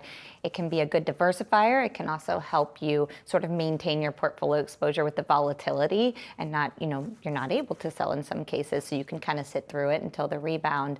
But mostly for its high return potential and diversification potential. So a lot of our conversations are revolving around that. On the commercial real estate front, the chatter on that has died down a little bit, but I do think folks will start to look for places in the markets where capital has flown out over the next 1 or 2 years and start to think about where those opportunities might come. And the conversations on alternatives, I'm curious if is that something that waxes and wanes, or have you just seen sort of like a straight line up in interest in those kinds of vehicles? No, great question. One of the most interesting anecdotes is I hadn't heard anyone use the term portable alpha, which is basically futures exposure to excess hedge funds in a really long time. And it's come back this year. Also, I'm getting a lot more calls from clients asking about certain hedge fund type strategies, risk mitigating strategies, even equity long short, going long and short. The equity market has picked up in parlance a lot, and that's really not something I had heard, pre-COVID. So folks are out there searching for a way to get incremental yield and diversifying their portfolio because they're worried, what if this happens again? And maybe not a COVID event, but an event like this that, sort of reminds us of the GFC, sort of reminds us of COVID when we saw both equities and bonds sell off. And that's really uncomfortable when, especially if you're 60-40, if both sides of your portfolio are taking a hit. Really interesting. I think Portable Alpha is going to be the name of my next album. It's too good. I like it. It's too good to let go. Alpha. Yes. Elizabeth Burton, thanks for your insight and for your album ideas. Goldman Sachs Asset Management Client Investment Strategist Elizabeth Burton. Appreciate it. Thanks for having me. Thanks. Well, this year has been a whirlwind, literally. During the first 8 months of 2023, there were 23 confirmed weather and climate disaster events, leading to losses exceeding $1 billion each. These events included 2 flooding events, 18 severe storm events, 1 tropical cyclone, 1 winter storm, and 1 wildfire. And overseas, near the coastal city of Derna, more than 5,000 are dead and at least 20,000 people are displaced in Libya after torrential rains caused 2 dams to burst. The flood has destroyed much of the city and carried entire neighborhoods into the sea. For more on what billion-dollar natural disasters mean for the economy globally as well, here, Adam Smith, NOAA applied climatologist. Adam, it's just been remarkable, the stories, the images, the preparation, and the recovery that we've seen time and time again as many of these systems become more severe. Help us just wrap our minds around what we've seen in terms of the type of recovery that's been necessary after some of the more severe weather patterns of recent years and months. Hi, thank you. Yeah, it has been striking that just through the first 8 months of this year, we've had 23 confirmed billion-dollar or higher impact events related to weather and climate extremes. So we've had a hurricane, Idalia impact Florida. We, of course, have Hurricane Lee right now that might impact Maine and Nova Scotia, but that's still to be determined. But many of the impacts across the central, the southern, the southeastern states were high wind, hail, tornado events. We also had a winter storm in the Northeast. And of course, the atmospheric rivers that hit California. A silver lining with that was that really diminished the drought impacts that California had been under for many years. So the short end of the story is that we've had a lot of events, but a high diversity across many different states. And of course, Hawaii, the tragic wildfires that happened there as well. Adam, put this in perspective for us, how this compares to past years, and whether we're seeing sort of a gradual increase over time or whether it's sort of volatile, how many of these events we get in a given year. Yeah, so over the last 44 years, we've been doing this analysis since 1980, and it's all inflation adjusted using the CPI-U metric, which accounts for about 87% of the U.S. population and all the different indices that go into economics. And so we shattered the record that was just set in 2020, which was 22 events for the full calendar year. And that event that year actually had shattered their previous record back in 2017. We had 16 such events. So indeed, the frequency of these events is rapidly escalating. In addition, the cost is also escalating 5 out of the last 6 years, dating back to 2017. The cumulative cost on an annual basis has been in excess of $100 billion. Before 2017, that only happened 2 other times, 2005, when we had Hurricane Katrina and some other storms, and 2012 when we had Superstorm Sandy. And Adam, is the cost going up because it's happening in more populated areas? What are some of the factors behind that cost going up? Yeah, great question. So it's multiple factors are contributing to this increase. Number one, exposure. We have more people, more assets in harm's way, whether it's the wildland-urban interface, people living along the coast or the floodplains. Also, the concentration, the density of populations and assets in cities contributes to that. But on top of that, we have vulnerability. Where we build, how we build, but also how we rebuild after a disaster is increasingly important. Building codes, it's a lot of variability in building codes around the nation. But finally, climate change is supercharging some of these extremes that lead to billion-dollar disasters. The wildfires and the drought out west, the floods out east. We've had more billion-dollar floods in the 2010s decade than we had in the 3 decades combined. And the hurricanes, we've just been partly unlucky, but also partly we have a lot of exposure and vulnerability on our coastline. So, I think that we need to learn from these extremes. They will continue to happen, build resilience into our local economies, into our infrastructure, into our homes and our businesses, so we can better mitigate future costs in the future. We've spoken to a lot of CEOs and top brass, especially within the food and beverage industry, about how they're changing some of their operations because of climate change, whether that's sourcing, whether that is just the facilities that they're operating as well. Is there an anticipated kind of effect to which and how climate change is actually supercharging industry overhauls from what NOAA has studied to this point? Yeah, I think that executives, other officers that are planning out in the future for doing spends and trying to look at resources, if they're wise, they're looking at how we're having wetter wet events, drier dry events. Really, the hydrologic cycle is being amplified, which means more volatility and your baseline expectation of commodities. So, for example, if you make beer, you need fresh, clean, abundant water. Well, you might not go to the U.S. Southwest for that because of the drought impacts in the recent decades, but also in future decades. It's U.S. Southwest is planned. It looks like it will just continue to get worse. So I think that indeed the distribution of natural resources and how extremes makes an impact on those resources, that's a really a growing area of focus, I think, if you want to make a wise investment. Are we yet seeing any effects on, say, migration patterns, Adam, as a result of all of this? One would think if a place keeps getting flooded, people wouldn't keep moving there. On an anecdotal basis, they still seem to be, but I don't know what you're seeing that the data is showing. Yeah, that's actually an interesting question because so the 3 most impacted states over the last 4 decades, or even the last 5 or 6 years, would be Texas, Florida, and Louisiana. A lot of this is hurricane-driven impacts.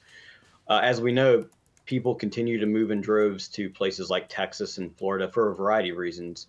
But places like Louisiana, I think that these back-to-back hurricanes and floods and severe storms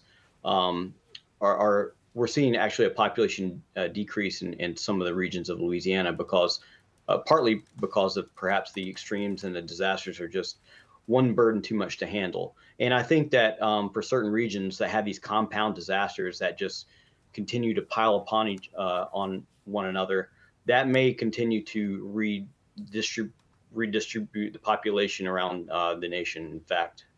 All right, we'll see if it ends up starting to happen in more numbers. Adam Smith, really interesting insight here. National Oceanic and Atmospheric Administration applied climatologist. Thank you.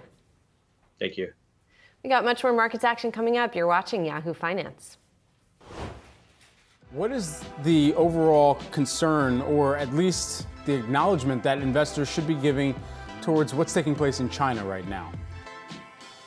China is the 2nd largest economy, so it's going to have ripple effects across the entire global economy.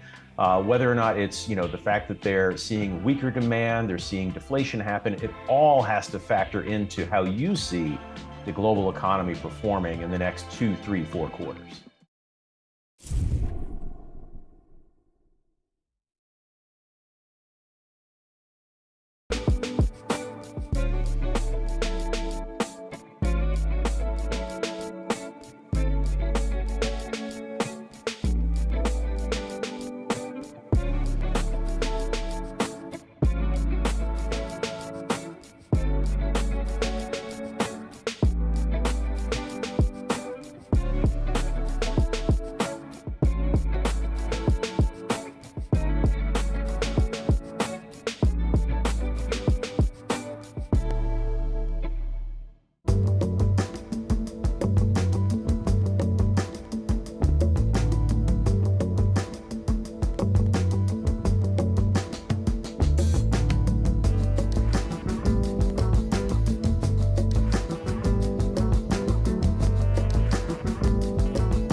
Google squaring off against the Department of Justice in the biggest antitrust lawsuit against a tech giant in over 20 years, as the U.S. government looks to back its claims that Google is monopolizing its power to overtake the search engine space. In opening statements yesterday, the DOJ's lawyer said, quote, "This case is about the future of the internet and whether Google's search engine will ever face meaningful competition."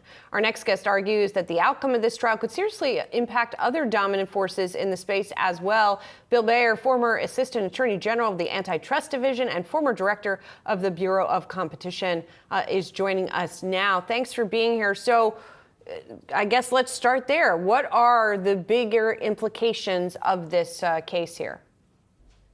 Well, good morning. The implications really are huge. We have seen over the course of the last 15 or 20 years, internet platforms, not just Google, but Amazon, Apple, Meta, Facebook, become dominant in the segment of the market in which they operate. And that dominance seems to persist. And the question is whether or not these companies, Google included, have systematically done things to injure their rivals, prevent consumers from having meaningful choice. That's really what this case against Google that began yesterday is all about. I mean, part of this too is the fact that for, basically a decade and more, they had retained the top spot at this kind of ad marketing or digital ad marketing duopoly, made possible by some very strategic acquisitions. And DoubleClick is one that largely gets thrown into that conversation.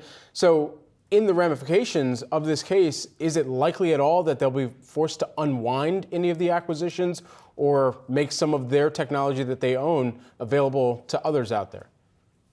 Depends on what the judge finds. If he finds that Google misbehaved, that it limited its rivals' opportunity, that it became a monopolist not only on the consumer-facing side of the platform, where we look to do our queries, but also in terms of dominating the ad space and being able to charge super competitive prices to people who want to advertise on Google as the only meaningful game in town. If the judge finds that's a problem, he can do a bunch of things. He can restrict what Google is allowed to do in the future. It could force Google to divest lines of business.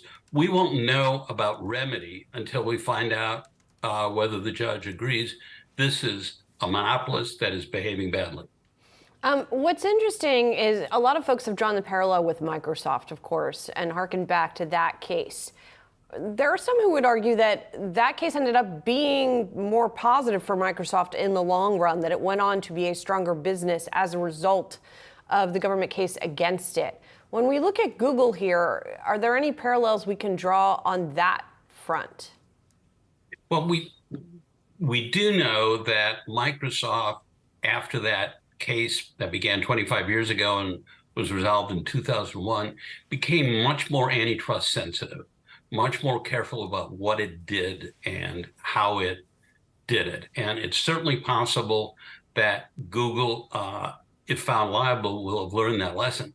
One lesson the government says they learned is a bad one. That is, they instructed businessmen not to use certain terms in their internal communications, internal documents.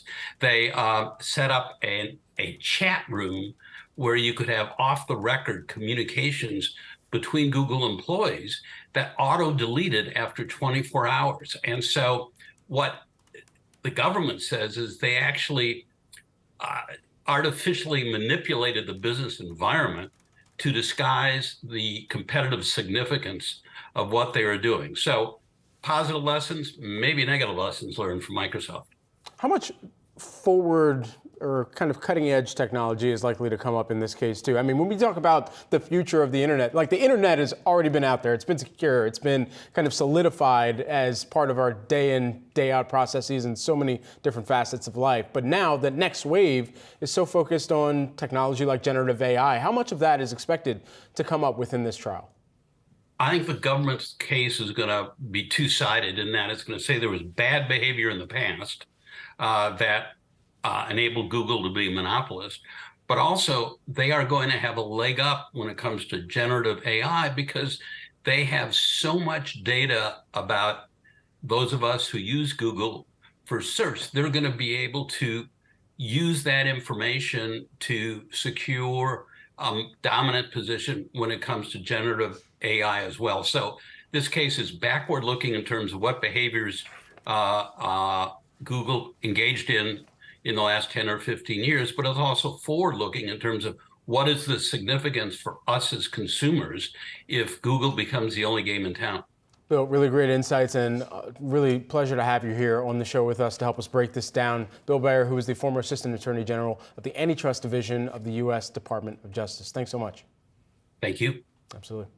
Well, Amazon is also expected to face an antitrust crackdown, this one coming from the FTC. The tech giant will reportedly get hit with a lawsuit from the regulator later this month, according to several reports, after failing to reach a settlement. But what does this mean for Amazon investors?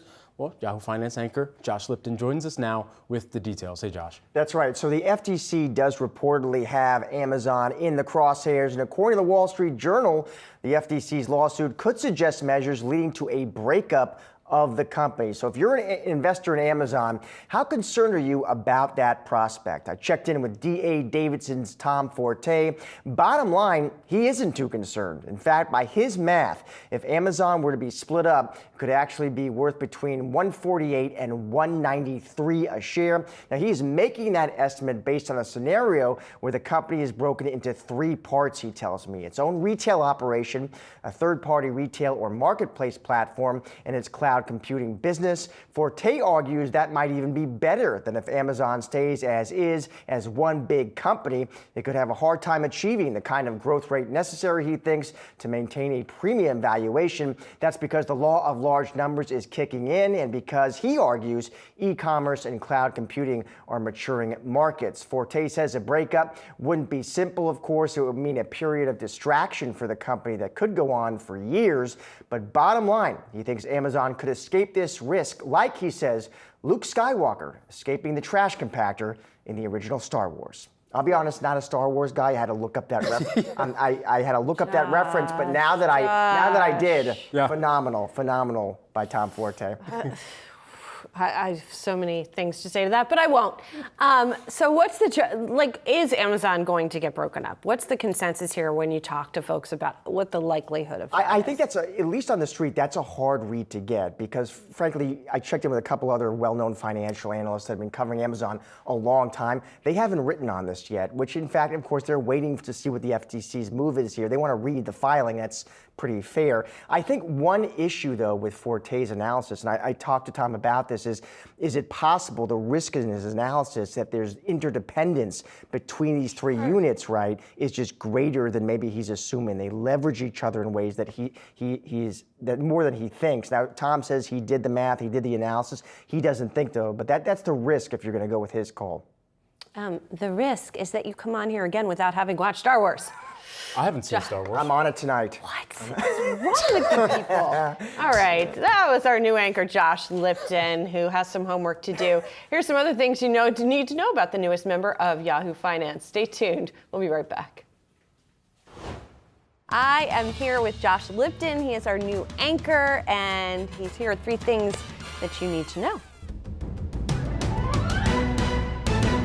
First of all, tell us how you got into the reporting game. Because of Aunt Rhoda. She was just a battle-tested veteran news executive. Used to always have the cigarette in one hand, the glass of Jack Daniels in the other. Very old school. And after college, I was kind of bouncing around, and Aunt Rhoda said, I think you should try journalism. And that was it. And you listened to Aunt Rhoda. I always listen to Rhoda. What has been the favorite story in finance that you've covered? Probably covering Apple. You know, I first got out to San Francisco. I'd never covered tech before. And CEO Tim Cook said, let's talk about earnings. This was a big deal, and it was just fun to talk to Cook. I think he actually genuinely enjoys himself, which, as we both know, not every CEO always does. NFL season kicked off. Do you have a team? I am, as you know, Julie, I'm Bay Area born and raised. So 49ers, and I look forward to the Niners beating the Eagles and upsetting Brad Smith. I think that'll be a really nice entry into Yahoo Finance. Do you have a favorite food?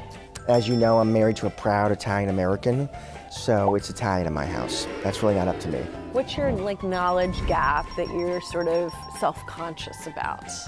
I appreciate cars tremendously, right? But if you ask me what I'm embarrassed about, I should know more about how cars actually work and be able to repair them. That is a knowledge gap, Julie, I'm a little embarrassed about. Are you a fix-it person generally? No, I'm terrible. I can barely work a microwave. I'm awful.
By now, the meeting between Russia's President Vladimir Putin and North Korea's Kim Jong-un has already ended. The talks lasted somewhere between 4 to 5 hours, according to local media outlets that tracked the event. But the items discussed and the potential impact of the North Korea-Russian connection leaves room for an ambiguous future. Let's bring in Yahoo Finance's Rick Newman, who dabbles in all things ambiguous, to glean his insights on the matter. Hey, Rick. Hey guys, I think Kim might actually still be in Russia, like touring the Cosmodome or something like that, checking out Russia's space program. So these two leaders had this meeting. There were no definitive announcements after it. In one respect, this is a coalition of losers. Russia, obviously, in deep trouble with its war in Ukraine. North Korea, the notorious hermit kingdom. But it could be a coalition of dangerous losers, and I think that's part of the concern. So I think this very prominent meeting between Putin and Kim, the two leaders, meant to demonstrate that there's a possible new alliance here. And this comes just a couple of weeks after President Biden met with the leaders of South Korea and Japan at Camp David here in the United States, signaling a new security alliance between those countries. So the concerns, I mean, we don't really know what is going to come out of this meeting, but possibilities are, first of all, North Korea will provide desperately needed munitions, artillery shells, and things like that for Russia in its war against Ukraine. What could North Korea ask for in return? It could ask for a lot. It could ask for help with its nuclear program, help with its missile program, perhaps submarine technology. These two nations have not always gotten along. In fact, Russia actually used to support UN sanctions on North Korea's nuclear program, but it does not do that anymore. So Russia's looking for all the friends it can get because it doesn't have very many. And we will see how much of a friend North Korea turns out to be for Russia. But it's, worrisome. How does China fit into all of this? China, an ally, at least recently, of Russia in its conflict against Ukraine, or at least not condemning it as the rest of the world has. So should we be thinking about this as sort of new axes? How to sort of frame it? Yeah, maybe. I mean, Russia clearly is casting about for new friends and allies. The most pertinent immediate question is, are either of these countries or any other countries going to give Russia, important weapons for the war in Ukraine? So far, China basically has not done that. North Korea has not done that for the most part. Perhaps some North Korean ammunition has gotten to Russia indirectly. The White House for now is saying we don't see major arms shipments from either of those countries to Russia, but it's clearly something to watch for. And in terms of, longer term or broader alliances, there are going to be a lot of sort of perverse outcomes from Russia's war in Ukraine. So there were different types of cooperation between Russia and the West, which meaning the United States and Europe, that have almost completely disappeared. So Russia is looking for other spheres of influence, and this is part of it. Also, Russia trying to get even more involved in Africa, including some of those coups and near coups that have sort of a Russian hand to some extent. So I think, the big question here is, where does Russia come out as a global citizen at the end of this? And will it just be a bad global citizen, or is there some way to sort of get Russia back to anything that looks constructive? For now, the outlook is pretty grim, in part because the war in Ukraine just looks like it's going to keep going for another year or two, could be even longer than that. And Rick, as well, could there be any type of movement in an oil deal as a result of this? Could that be some of the talks that may have been had? Well, that's another thing that has been changing dramatically during the last, 18 months since this war has been underway, is Russia has to find new customers for its oil. So that is part of what Russia wants. Russia is finding new customers for its oil for a couple of reasons. One of the big ones is Russian oil sells at a discount. So if you are buying Russian oil, which China is, which India is doing, you're getting it cheaper than the global price, and Russia just has to eat that. Russia can still make a lot of money on oil, which is its biggest source of revenue, even if Russian oil, known as Urals, sells at a discount. But oil prices are high, in part because Russia has joined Saudi Arabia in cutting production, which has pushed prices up. So this is an ongoing problem for Ukraine and all of its allies, which is that Russia continues to find customers for its oil and continues to make a lot of money off of oil. And it seems to me that in terms of the price cap on Russian oil that we've talked about before, the United States and the other big nations in trying to enforce that have gone as far as they can go with a $60 price cap. Russian oil has been selling for more than that. And the Biden administration has signaled that we ain't going to do nothing to lower the price cap because we don't want Russian oil to come off the market, which could push prices up even more. And this gets back to there is a domestic concern here for President Biden. It's an obvious one. Gasoline prices, which have been way too high lately. Rick, excellent tracking of everything from bulletproof trains all the way to some slippery oil markets here. Rick, I want to ride on that bulletproof train someday. I hear it's got a gym. Check it out. All right. Thanks so much, Rick. Appreciate it. See you guys. All your markets action ahead. Stay tuned. You're watching Yahoo Finance.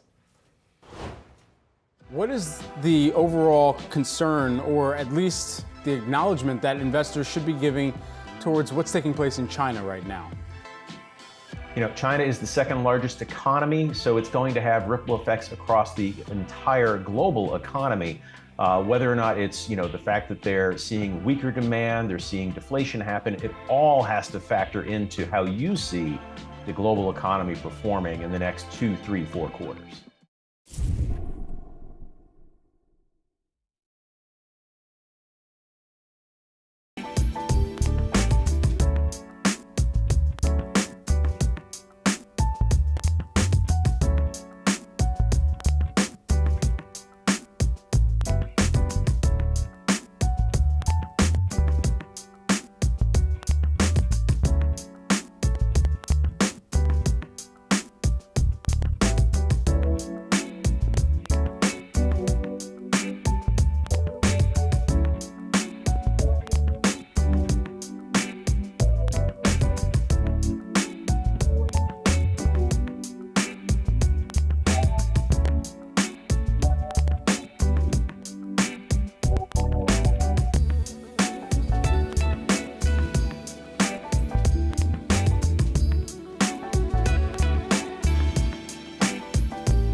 Another European company is taking their IPO to this side of the pond. Birkenstock is filing for an IPO in the U.S., and the company said it plans to list shares on the New York Stock Exchange under the ticker symbol BIRK, B-I-R-K. Some reports say that the target valuation is more than $8 billion for the nearly 250-year-old company. The company is aiming to list in October. ARM, based in the UK, also planning on their listing in this month, actually this week. So the pricing's after the close today, and ARM's going to start trading tomorrow. But I talked earlier with Carmine DeCibio about the green shoots, if you will, in new issues. And so Birkenstock, just the latest of these. It also, by the way, has something in common with one of the debuts from earlier this year, Oddity, in that it's backed by L. Catterton, which is a private equity firm that invests in some of these consumer-facing companies. Birkenstock is such a fascinating company to me because it is such an old company. company, was known for so long as the provenance of hippies, right? They were known as hippie shoes when I was coming up.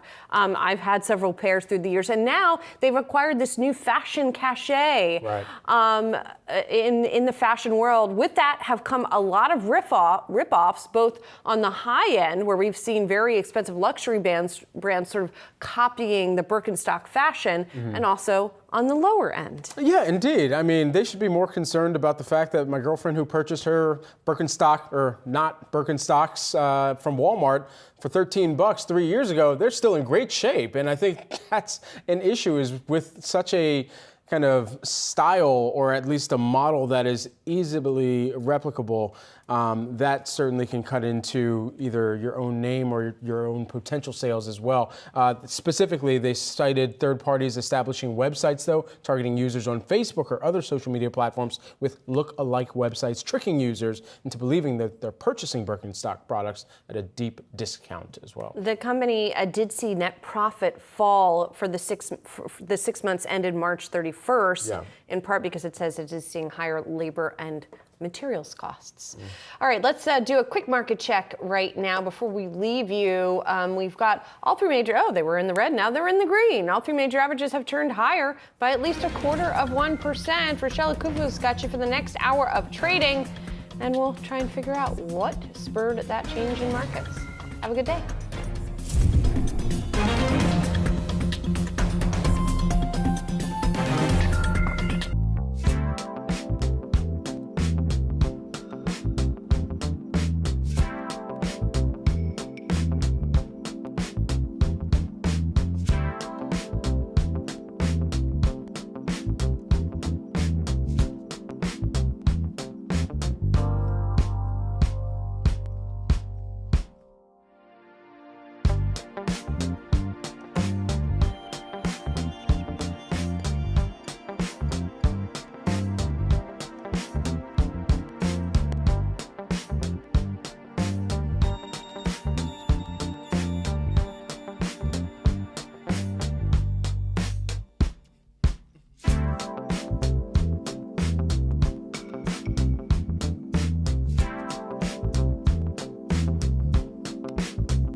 Welcome to Yahoo Finance. It's 11 a.m. on the East Coast, 8 a.m. on the West. I'm Rochelle Akufo. Here's a look at what I'm watching this morning. The new iPhone is here and more expensive than ever, while Apple is pushing consumers towards its higher-end devices. And August inflation came in hotter than expected, marking the second straight rise after 12 months of declines. But what does this mean for your rent? We'll discuss.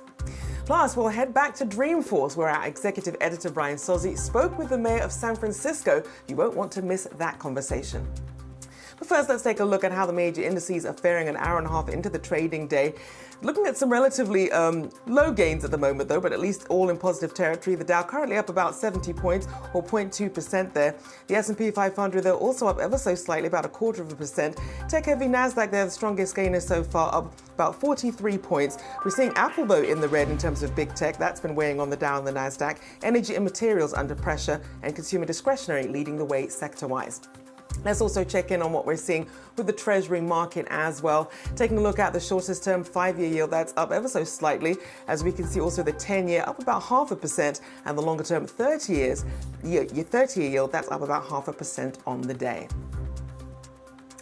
Right, well, Apple unveiled 4 new iPhone models and updates to its watches on Tuesday. Along with its new products are long-awaited price increases that appear to be part of the tech company's effort to guide consumers to exchange their older products and purchase these higher-end devices. Let's bring in Yahoo Finance's Dan Howley to discuss more. Hey, Dan. That's right, Rochelle. Obviously I was over at Apple's event yesterday. I'm still here in Cupertino, though there's nothing really doing at Apple's campus, so I'm in my hotel. The kind of deal here, though, that we're seeing with Apple is, if you look at the iPhone 15 and iPhone 15 Plus, yes, they still start the same pricing at $799 for the iPhone 15. But then when you move up to the iPhone 15 Pro and Pro Max, it's the Pro Max that gets that $100 price jump from $1099 to $1199. And yes, the standard Pro is still $999. Apple will say that, yes, the $1199 is what they priced the iPhone 14 Pro Max at last year with the same amount of storage. But there now is a higher starting price regardless for that higher end phone. And so why are they guiding, or how are they guiding consumers to those pricier devices? Well, they've made the Pro line a lot more exclusive as far as features compared to the iPhone 15. The iPhone 15 gets the chip from last year's iPhone 14 Pro, so that's the A16. It also gets last year's Dynamic Island, something that we saw on the iPhone 14 Pro already, and carries over to the 15 Pro, but this is the first time a baseline iPhone is getting it. They also still have the kind of ultra-wide and wide-angle lens, optical lens, but they do have a kind of optical-like 2x zoom on there. But really, the vast majority of the improvements are on the Pro line. That's where the titanium casing is. That's where you get that telephoto lens. That's where they have the new A17 Pro chip. They really went to pains to explain how that's great for gaming, as well as other forms of processing. And so when you look then at the Pro Max, that gets even more exclusive. We're talking about instead of a 3x telephoto lens, it's got a 5x telephoto lens. And I can tell you that, from 3x to 5x is a pretty big jump when it comes to a camera. And when it comes to consumers, there's 3 things that they really want out of their phone: a good display, a good battery, and a good camera. And so Apple is pushing the Pro Max, the highest end and priciest phone, as the one with the 5x zoom, and keeping that from the iPhone 15 Pro. It's not just the camera, though. The iPhone 15 Pro also gets faster data transfer rates. So both phones, or all 4 phones rather, have USB-C, but because of the chip in the 15 Pro Max, it gets faster overall transfer speeds, and that is going to allow it. Well, it's also in the 15 Pro, but it also allows for better, faster speeds as far as whether you're downloading data, transferring data from the phone itself. So it becomes kind of a productivity workhorse. And then just the general sense that, as I said, it has that titanium casing, the new design styling, just a slight change.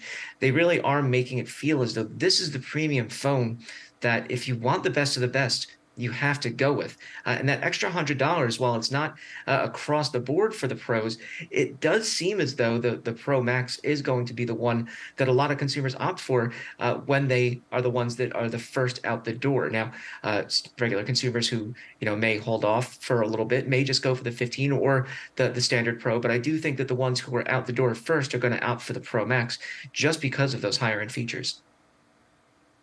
And we'll have to see, because some of the reception online, I think people are just looking at the model itself and saying, I don't get the big deal. But it's because we were used to, the very exciting outward changes that we would see to the actual iPhone model. But as you mentioned, there's so much of the technology and the software inside has changed so much. So perhaps people should appreciate that more and perhaps take a closer look at these new iPhone models. A big thank you there to our very own Dan Howley. Well, Apple's big fall launch event failed to excite most analysts, but it certainly surpassed investment firm Needham's expectations. In her latest note, senior media and internet analyst Laura Martin said the tech giant's annual event checked off all the boxes by showing economic value that commands a higher price point, lowers customer acquisition cost, and lowers churn. Let's bring her in to discuss this. It's Laura Martin, Needham senior media and internet analyst here. Good to have you on the show here. So, in terms of how you would rate the success of Apple's event from an investor perspective, how would you say that Apple did? I do think the product launch was very sleepable through. Nothing's new, nothing's exciting. Exactly, I agree with you. I do think what they focused on is they took a very heavy hand on their environmental pledge to be carbon neutral by 2030, including a video where Tim Cook was sort of embarrassingly talking to Mother Nature and apologizing for his carbon footprint. And they really did also add several features that locked down on safety, which was their brand theme last year. Remember, the Ultra can hit an SOS signal from 8,000-foot mountains, regardless of whether you have a cell signal. So sort of always connected via satellite. This year, 2 years free roadside assistance through AAA, again, a safety issue. And then lots of talk about the watch is now carbon neutral, both the Ultra and the normal watch on the packaging. You're going to start to see a logo saying carbon neutral for that product. And they really focused on sort of saving the planet, saving people's lives. They really put a lot of money into the brand of Apple yesterday because the product iterations were very mediocre, I felt. And you raised a good point about the brand. But I do want to ask you, here we are in the middle of this sort of era-defining moment at the beginnings of generative AI, which has the potential to touch every aspect of our lives, how we live, how we work, how we manage our data. Where is Apple in this conversation? So I think it's pretty far behind three companies, which I think are arms dealers, which is Microsoft with OpenAI, Google with its 3 large language models, and AWS, which is owned by Amazon, which is going to house third-party large language models. So those 3 cloud companies, it's our opinion, will end up twice as big as Apple in the end. Apple will integrate generative AI into its own business, but my opinion is every American company to survive will have to use generative AI to either lower cost or accelerate the product introduction focus, because generative AI writes code. So you can tell it to write a code to introduce a new product in blue for 12-year-olds, and it can do that for you, that first draft. So product iterations and introductions are going to accelerate. So you have to use generative AI and you have to use a large language models. These large language models are 1 trillion inputs. So they're really, and they're housed at these big cloud companies. Apple's going to use generative AI for its own business, but it's not going to share in a 30% fee on every company that's using its large language models because it doesn't have them available to third parties.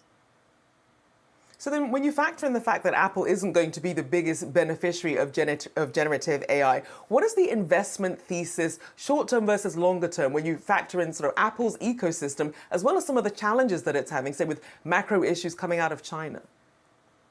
Right. So near term, what it has is a sort of a monopoly on the 15% wealthiest people in the world. The nearest term risk is 20% of its revenue comes from China. And it sort of feels like Apple's being used as a pawn. You know, we're threatening to kick out TikTok. Montana's banned TikTok, sort of as a quid pro quo. China saying, fine, Apple can't be used in any government facility. So Apple's being used as a pawn in a way, because of our aggression towards TikTok, which is technically a Chinese company. That puts 20% of Apple's revenue at risk, assuming that doesn't affect sales in China. then the outlook for Apple is just to continue the way it is, and its growth will be just sort of same as traditionally, but it won't get the upside growth of the big cloud providers that are underscoring or undergirding the generative AI growth rate. And as you mentioned, your expectations for Amazon, Google, and Microsoft to grow their market caps beyond Apple's, what could potentially throw a wrench in that trajectory? Regulation for sure. I mean, EU regulators have said they're going to regulate generative AI fast because they don't know the harms it can do. And in the US right now, the US is doing soft regulation, which is it had the FANGs sign letters of like self-governance around generative AI. So, but if a regulator steps in here and says that generative AI, because of the ethical concerns or the data concerns, or severs the link between the first-party data that Amazon, Google, and Microsoft have and its use in their large language models, like that would really slow their growth compared to like Apple, which is just going to use it for itself. Certainly be interesting to watch how that all plays out with regulators.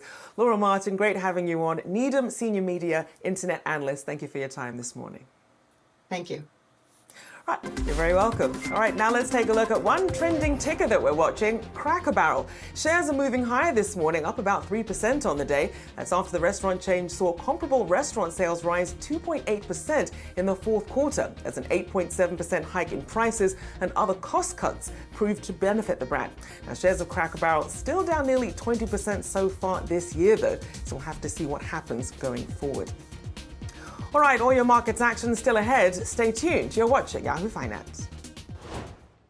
What is the overall concern, or at least the acknowledgement that investors should be giving towards what's taking place in China right now? You know, China is the second largest economy, so it's going to have ripple effects across the entire global economy. Whether or not it's, the fact that they're seeing weaker demand, they're seeing deflation happen, it all has to factor into how you see the global economy performing in the next 2, 3, 4 quarters.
Today, Senate Majority Leader Chuck Schumer is holding the first in a series of AI Insight Forums. Now, the forum is closed door, and they hope to start the discussion on how Congress can act on AI.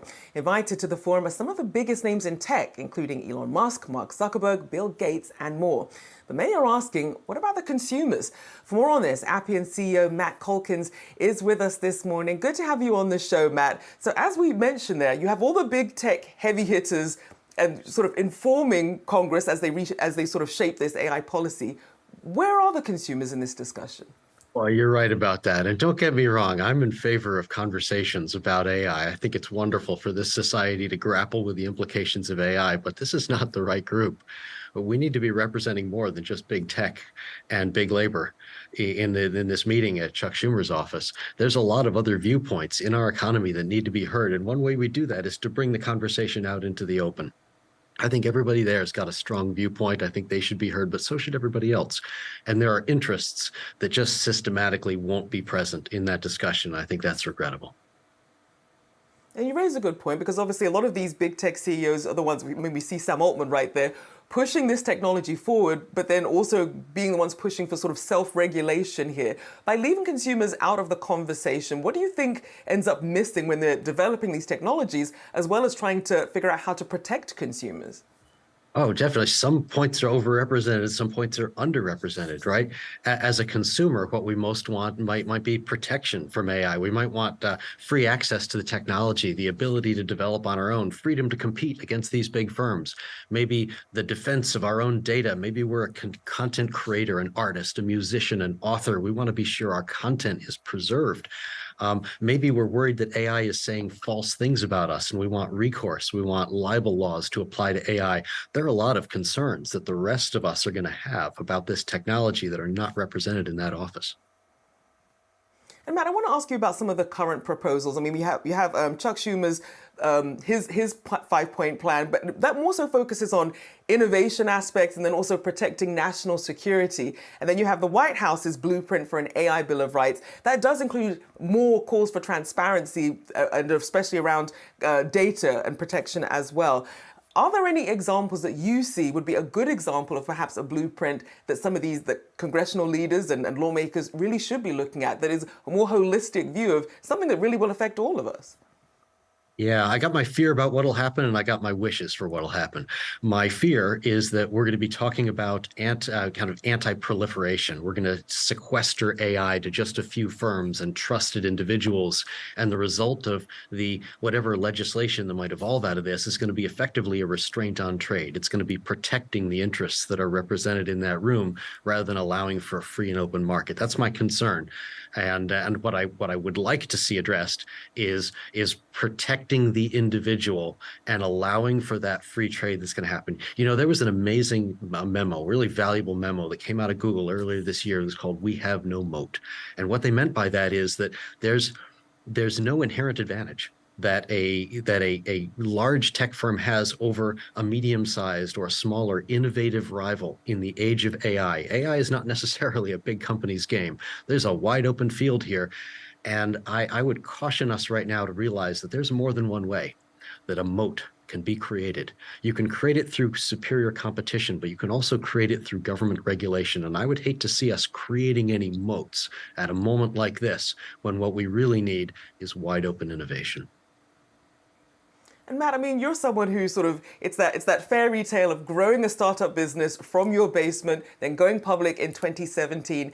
If you had to restart the company from your basement in this day and age of generative AI, how would you even approach it, being that we're still in the very early stages, but it literally has the ability to touch every aspect of our lives? Absolutely. It'd be transformative. And, you know, that is what I'm doing, actually. I mean, I still feel that the business is in constant state of reinvention. Every year I reinvent this company, and I love that flexibility and the innovative marketplace that makes it possible. And so when changes come along, like the power of AI, you know, we've been selling AI for years, so we have a front row seat for this either way. But this gives us an opportunity to transform the value that we offer to our customers, and that makes this job thrilling. I'm lucky to have it. Well, it's great to have you on and appreciate your insights. And as you mentioned there, it really is about that balance, because it's not saying that you're not a proponent of AI, but obviously including the consumer in this conversation, as they will be the one impacted. A big thank you for joining us this morning. Matt Calkins, CEO of Appian. Thanks so much. Thanks, Rochelle. Well, in a year full of market uncertainty, ETF investment has been rising. Reports say ETF investments have risen annually 16% over the last decade. To tell us more, Fran Rodiloso, head of fixed income ETF portfolio management at VanEck, is here for this week's ETF report, sponsored by Invesco QQQ. Thank you for joining me this morning. So, for people who are wondering, in terms of navigating this environment that we're in, you have an uncertain Fed. I mean, we've seen also the inflation data also coming in hotter than expected. How can people use ETFs to take advantage of this environment? Hi, Rochelle. First of all, thanks for having me today. Well, ETFs in general provide low cost, efficient access to all types of markets, equities, bonds, including treasuries, corporate bonds. So for starters, investors have a lot of options. Number two, you can choose what level of risk you want to take. You can invest in treasuries out to high yield or levered loans, or even structured credit in recent years in the form of, say, collateralized loan obligations. So investors really have a lot of choice. What we think right now is there are a lot of ETFs that offer opportunities where the yield is, either in credit or at the front end of the curve, be it through high quality corporate credit, CLOs, or even bills. So there are lots of ways to take advantage of what is still, an uncertain market, but certainly a lot more exciting bond market than we've seen in about 15 years. So, Fran, I mean, the Fed has basically been banging the same drum. They're like, we're focusing on the 2% inflation target. We're not interested in changing it to 3%. We're staying the course. Have markets finally accepted this narrative now? Because at first it seemed like they weren't really believing the Fed and sort of moving past what they were actually hearing from the Fed. Absolutely. I agree 100%. The Fed has been extremely consistent in their messaging, and it took the market a couple of years, or at least 18 months, to start believing it. We've been there at VanEck in terms of taking the Fed at its word. That being said, we're not convinced that they're not going to have to change their target. If you look at the 1990s, inflation was 3% the entire decade. It was not considered necessarily a problem. The 20 years leading up to the global financial crisis, CPI averaged about 3%, actually a little higher than it did during the 1990s over that period. And yields remain high. 10-year yields averaged over 6% in those periods. But the Fed has, they've credibly made the case. You can sort of blame the Fed for a lot of errors over the last 15 years, but I don't think you can blame the Fed for staying the course this last year and a half. They've made the case that their primary objective is getting inflation down. They haven't wavered. That being said, I think the market is saying very low chance of them moving, at the September meeting. And after today's print, maybe a little higher chance of movement in November. But they are still data dependent, and I think they've indicated that as well. And as we look at some of the corporate balance sheets, especially as we're still coming at the tail end of earnings season here, what is that really telling us right now? And what are some of the hidden risks you think aren't currently being priced in? Yeah, it's really interesting because when you look at corporate credit, you see yields on indexes, and you can achieve these through ETFs, be it high yield, investment grade, that you really haven't seen in a long time. A lot of that is because of the elevated rates in treasuries. And then you see, moderately high spreads, or at least decent spreads given fundamentals from a static point of view. So we really have seen healthy corporate balance sheets all in all. So the bottom of the barrel is always rough, and there's been some defaults have ticked up a little bit this year. But on average, be it in high yield or investment grade, you see leverage statistics such as debt to EBITDA or net debt to EBITDA, and coverage statistics like interest coverage at historically attractive levels that might justify where credit spreads are now. But earnings have had a boost, still from some of the COVID and post-COVID stimulus. If and when earnings start rolling over, those stats could change quickly. But two other things are going on. We talked a lot over the last 5+ years about how companies have done a great job of pushing out their maturity walls. Well, that's not happening at the same pace anymore. And suddenly those maturity walls actually are coming up in 2025 to some degree, and certainly 2026 and 2027. Before we know it, we will be talking a lot about how a lot of companies have to refinance at much higher rates. So that's going to impact some of their coverage statistics. It's really going to hurt the companies for whom it's prohibitive to come to market. So that's the very low-rated companies in the high-yield space. So that's it. Several things, could take the market by surprise at some point. Lower earnings, which hurts the leverage stats, needing to refinance, whereas companies had pushed those maturities out, and then a higher cost of refinancing.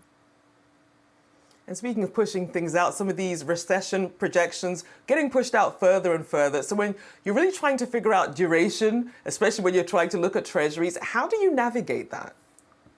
Yeah, well, I think the market, a couple of times this year, you've seen a lot of movement out the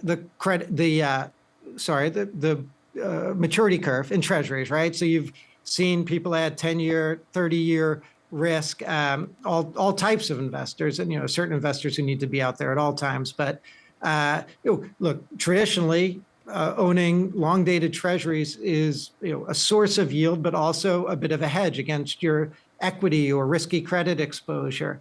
But the curve has remained inverted the entire year, less inverted now. So some of the risk of higher rates just hasn't been priced in, and that risk remains. So from our perspective, sure, 10-year yields at 4.25% are now more attractive than they were at 3.5%, of course. But if you imagine a scenario where we do enter recession, and maybe it's deeper than the shallow recession a lot of people have been looking for, and the Fed has to start cutting more aggressively than the market is pricing in over the next year and a half, then all the action is going to be at the front end of the curve. There may be less room for longer term yields to come down than there are for, say, 2-year yields. So in other words, in our mind, the Treasury curve has shown either more pessimism toward the economy or more optimism about the Fed's ability to control inflation than the front end of the curve has. So we think you'll see a lot more volatility in rates still at the front end in either direction. We'll certainly be keeping track of that. Appreciate you joining us this morning, Franford Rodiloso, VanEck, Head of Fixed Income ETF Portfolio Management. Thank you so much. Thanks again, Rochelle. All right, well, let's get you a check of the markets, sponsored by Tasty Trade. Still looking at green across the board here. We're seeing the Nasdaq and the S&P touching session highs at the moment. The Dow's just slightly off its session highs, but it's currently up about 0.2% or 76 points. S&P 500, they're up about 1/3%. Tech-heavy Nasdaq leading the way up about 72 points or just over 0.5%. All right, all your markets action ahead. Stay tuned. You're watching Yahoo Finance. You have tons of great economic analysis, markets analysis as well, but you're also training for the New York Marathon. What is your #1 tip for all the runners out there that are perhaps trying to get their miles in and see you when they're running throughout the 5 boroughs here in New York later? Yeah, well, first of all, you have to be really determined to do it. Do not give up, because as much as it can be very painful and exhausting, when you get through that, you feel great. So just keep going. And keep training with consistency. You can't slack off, so to speak. You got to do it every other day, I would say, or every 2 days, and really put in the work. You'll make it.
Jets quarterback Aaron Rodgers' torn Achilles tendon is a huge blow to the NFL team out of New York, but it could be an even bigger pain for bettors who put it all on the line in hopes that Rodgers could bring the team to victory. Joining us now with what this could mean for sportsbooks is Yahoo Finance anchor Josh Lipton. Good to see you, Josh. Now, as a Vikings fan, I've had my heart broken by Aaron Rodgers plenty of times, but this is next level here. It really is, Rochelle, because listen, this really was one of, if not the best storylines in the NFL this season. Aaron Rodgers coming to the Jets, but then the 39-year-old quarterback going down with that devastating injury. And an immediate question that folks started asking, should sportsbooks refund bets on Aaron Rodgers? Now, veteran sports reporter Darren Ravel even conducted a poll on the issue. If a player gets hurt, do you believe sportsbooks should refund or credit bettors, he asked. Over 2/3 of the 18,000 votes concluded no, it is called a bet. Now, fair enough, and the industry is reacting. DraftKings and BetMGM reportedly did refund some customers. FanDuel and PointsBet, apparently citing house rules, said they wouldn't be crediting customers. Yahoo Finance reached out to those companies, but we haven't heard back. But who made the right call? A bet, like any investment, does carry risk, of course. In this case, Rodgers took the field and then went down. That's just tough luck, you could say. On the other hand, I did speak with one financial analyst this morning who covers these companies and this sector. He points out that there's a lot of competition in this market right now, and that this is a critical time of year for these companies, with the NFL now in full swing. So these companies need to attract and retain those customers, and they want those customers loyal, engaged, and satisfied. So he says, if you're one of these companies, why not credit the money, build some goodwill, and let customers take another shot? Rochelle, back to you. I mean, it's a tough one. You figure merchandising, jersey sales, season tickets. That's a tough blow. That's a tough blow if you're a Jets fan. Obviously, we hope Aaron Rodgers does recover and get well. I mean, it's a tough injury indeed. A big thank you there to our very own Josh Lipton. Well, that was our new anchor, Josh Lipton, so there's your chance to get to know him. And here's some other things you need to know about the newest member of Yahoo Finance. Stay tuned. You're watching Yahoo Finance. I am here with Josh Lipton. He is our new anchor, and he's here with 3 things that you need to know. First of all, tell us how you got into the reporting game. Because of Aunt Rhoda. She was just a battle-tested veteran news executive. Used to always have the cigarette in one hand, the glass of Jack Daniels in the other. Very old school. And after college, I was kind of bouncing around, and Aunt Rhoda said, I think you should try journalism. And that was it. And you listened to Aunt Rhoda. I always listen to Rhoda. What has been the favorite story in finance that you've covered? Probably covering Apple.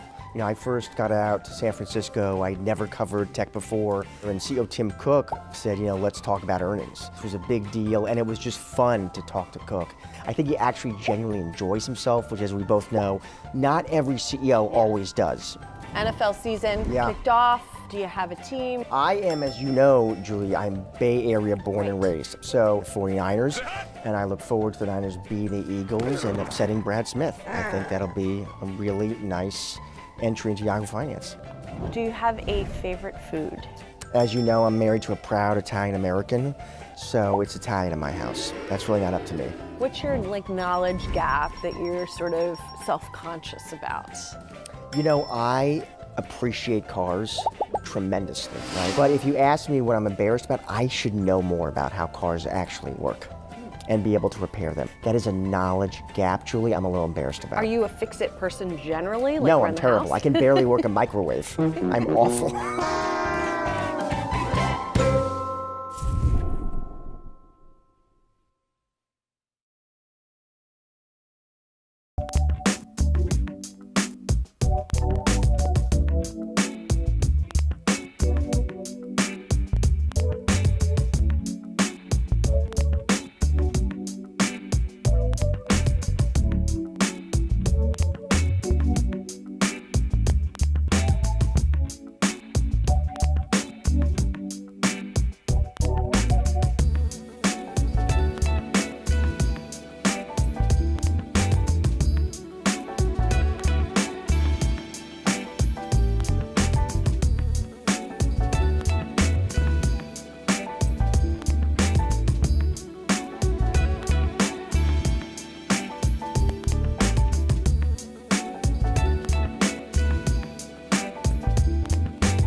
All eyes are on the latest CPI data out this morning, and a key sector of interest, energy, saw its index rise 5.6% in the past month.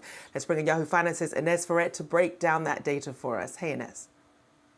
Hey, Rochelle, that's right. And it didn't come as too much of a surprise to people that energy was going to inflate CPI. And certainly, if you take a look at the energy index within the consumer price index, that rose 5.6% on a month-over-month basis compared to a 0.1% rise in July. Now, looking inside those components, gasoline, that was one of the biggest components, the one that rose the most within that index. The gasoline index rose 10.6% in August versus a 0.2% rise in July.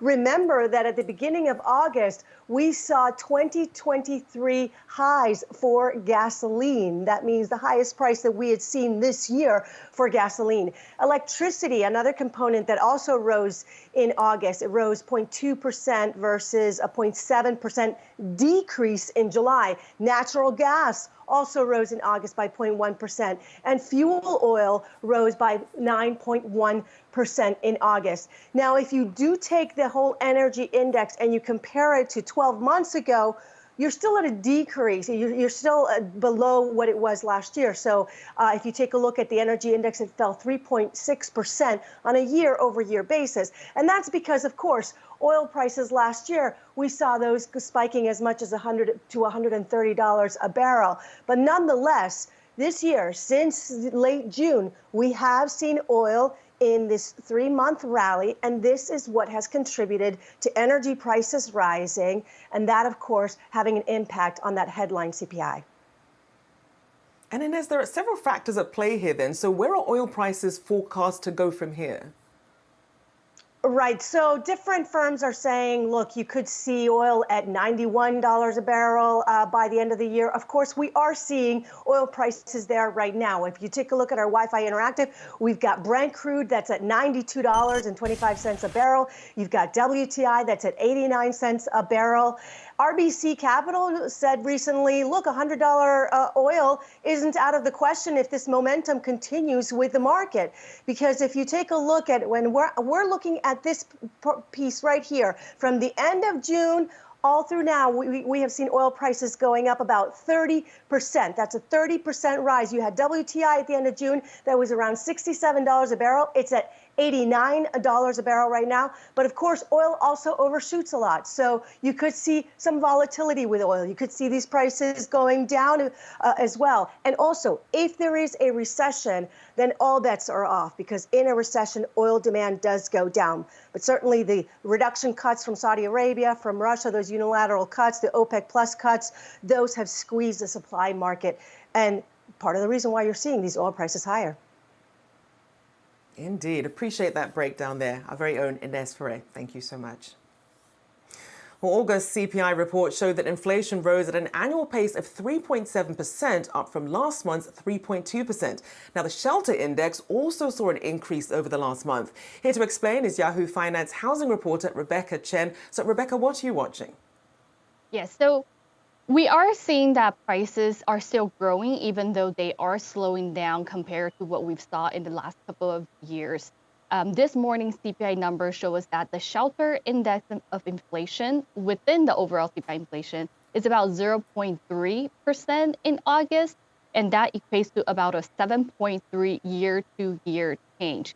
So right off the bat, we can tell that this decline, there's a decline in how fast prices are growing, but if we compare to last month, which we saw a 0.4 monthly inflation, and last month was also had a 7.7% annual increase. So we're already seeing that shelter inflation is growing slowly, and experts that we've talked to have said that they think we have reached the peak of shelter inflation.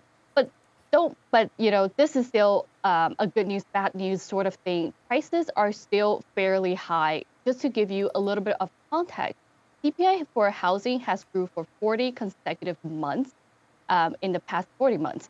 And historically, the shelter inflation has been about 2.8%. So that being said, we are still seeing a fairly high housing cost in the US right now. And when we really look at rent inflation, what is interesting is that rent inflation has actually increased slightly to about 0.5% this month.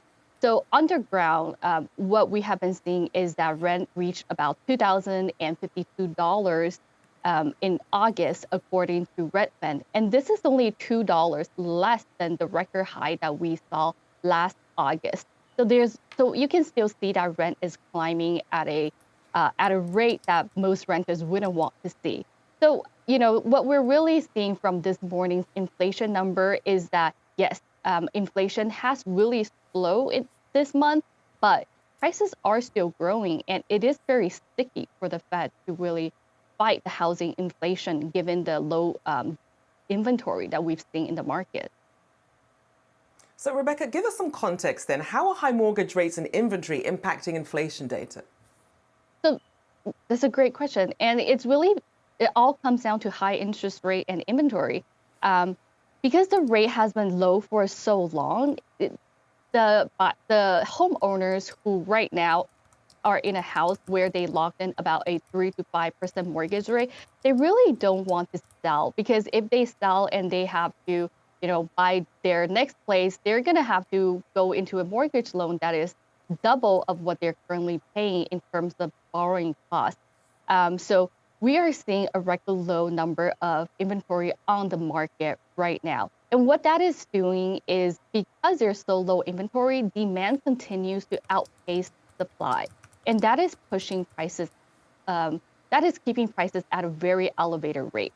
And what that has been doing is just, inflation is not coming down. The Fed is fighting inflation with higher mortgage rate, but higher mortgage rate is keeping the inventory low. So we're really in this a little bit of a dilemma for the Fed. But the good news is that we did see apartment construction, the number of apartment construction increase in July by about 16% compared to last year. And what that could do for the future is, as more constructions are on the market, the rent might come down and lowering that inflation a little bit for consumers. Well, hopefully some relief ahead then for renters. I know they've had a tough time so far this year. Appreciate you joining us, our very own Rebecca Chen. All right, all your markets action still ahead. Stay tuned. You're watching Yahoo Finance.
Yahoo Finance is stationed in San Francisco for the latest edition of Dreamforce. Lots of focus on AI and the future of technology, but of course, the future of the economy here in San Francisco. Who better to discuss this all with than San Francisco Mayor London Breed. Mayor, thank you so much for joining us. Of course, glad to have you here, and welcome to San Francisco. It's a little cold. Where'd the heat go? Yeah, well, this is San Francisco. We wanted to make sure you had an authentic San Francisco experience. Thank you, I think. So lots of people, over 40,000 people here at the latest Dreamforce. How important is this event to your economy here in San Francisco? Well, Dreamforce is important because we're not only talking about over 40,000 people participating in this conference, but almost 80,000 hotel night stays and $57 million that is going to be poured into our economy through our restaurants, our businesses, and all over the city. So we're really excited to have Dreamforce here. I think Mark, we've known Mark for a while at Salesforce. He made a couple of headlines saying, hey, could this be the last one here in San Francisco?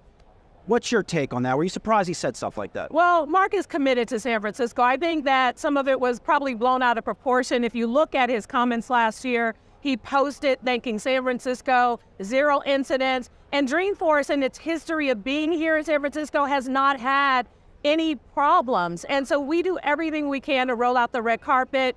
People love coming here. It's a wonderful experience. And I just think Mark was just having a conversation, and it unfortunately got blown up in the international and national press. But Mark is truly committed to San Francisco. And I know you were in the room with his keynote. I was certainly in the room with his keynote.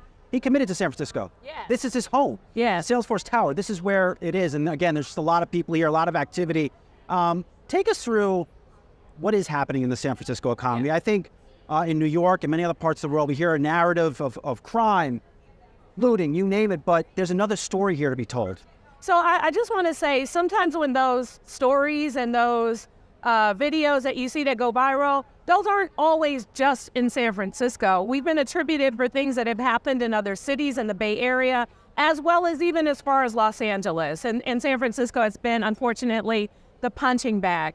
But the city has changed, but it's changed in some ways for the better. We're still the technology capital of the world. In fact, of the top 20 artificial intelligence companies in the world, 8 are here in San Francisco. People still want to be here. They're starting their companies, their businesses, and we know that retail has been struggling, but retail has been struggling everywhere. I've talked to different audiences and people and asked, when was the last time you stepped foot in a brick and mortar department store or a mall or anything of that nature? It means that as we usher in a new era of technology, we have to adjust, we have to adapt to what our new normal is. And San Francisco will continue to be a leader in innovation and technology. And it's the reason why you keep hearing the stories of people who are saying they're coming back, they're moving back. Even Elon Musk has committed to San Francisco. And so I think that the story and what people are trying to paint, it's a moment in time.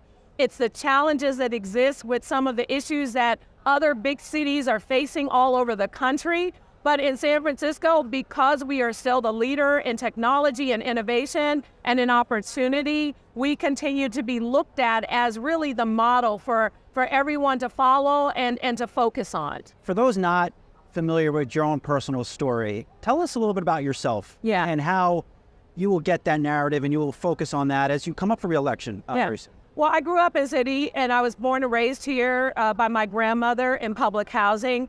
I unfortunately have, a brother who's incarcerated. I have a sister who I lost to a drug overdose, and I've experienced, a lot of this most of my life of poverty, of neglect, of so many things that continue to plague certain neighborhoods in San Francisco.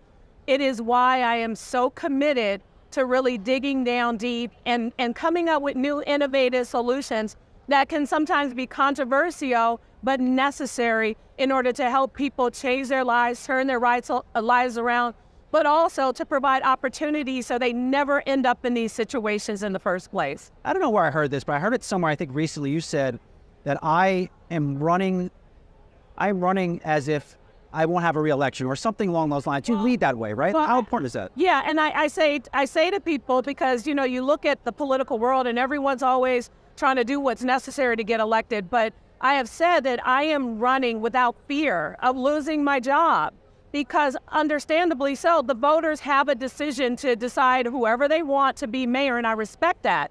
I pinch myself every day because I come from the most challenging of circumstances, and it is truly an honor and a blessing to be here to serve in this capacity and to be courageous in making hard decisions that you know and hope will turn people's lives around. So I'm committed to this job. I'm excited about what we're doing here in San Francisco, and I am looking forward to continuing to welcome people, not just from all over the U.S., but all around the world, especially when San Francisco hosts one of the biggest international events that we've seen since 1945 when the United Nations was established. APEC, the Asian Pacific Economic Cooperation, is coming to San Francisco with heads of states from all over, with the foreign press and business leaders. It is going to be just as amazing as Dreamforce is right now in our city. Before I let you go, can you just tell us some of the businesses that have come back here? I think this is a very important story. I'm here. There is not doom and gloom in this environment. I know we're in an enclosed environment, but still, there's growth happening here. Yes. Well, I'll tell you a little bit about some of the businesses who are focused on staying and expanding. You know, Salesforce is still here. They're not going anywhere. You have Ripple, which has been a great company. They are staying here and expanding. You know, Levi Strauss, this is their home. This is where they stay. And I tell people, San Francisco is the place for creativity and innovation, new startups, OpenAI. Sam Altman is doubling down on his commitment to San Francisco. So we got a lot of amazing companies who are saying, look, people are saying what they want to say. Prologis is committed to San Francisco, but we are here to stay. We're not going anywhere, and we're going to change the world from San Francisco, because if it can happen here, it can happen anywhere. All right, Mayor San Francisco, Mayor London Breed, thanks for coming on Yahoo Finance. First time. We look forward to staying in touch with you and following your really journey in improving San Francisco. Thank you so much. Thank you so much. Thank you. Guys, back to you in New York. All right, thanks to Yahoo Finance's executive editor, Brian Sozzi, for that interview. Well, Brian Sozzi will be speaking with the CEO of Salesforce's AI division, Clara Shih, on our 3 to 5 show. You won't want to miss it. All right, well, that does it for now. I'm Rochelle Akufo. I'll be back with you tomorrow. See you then.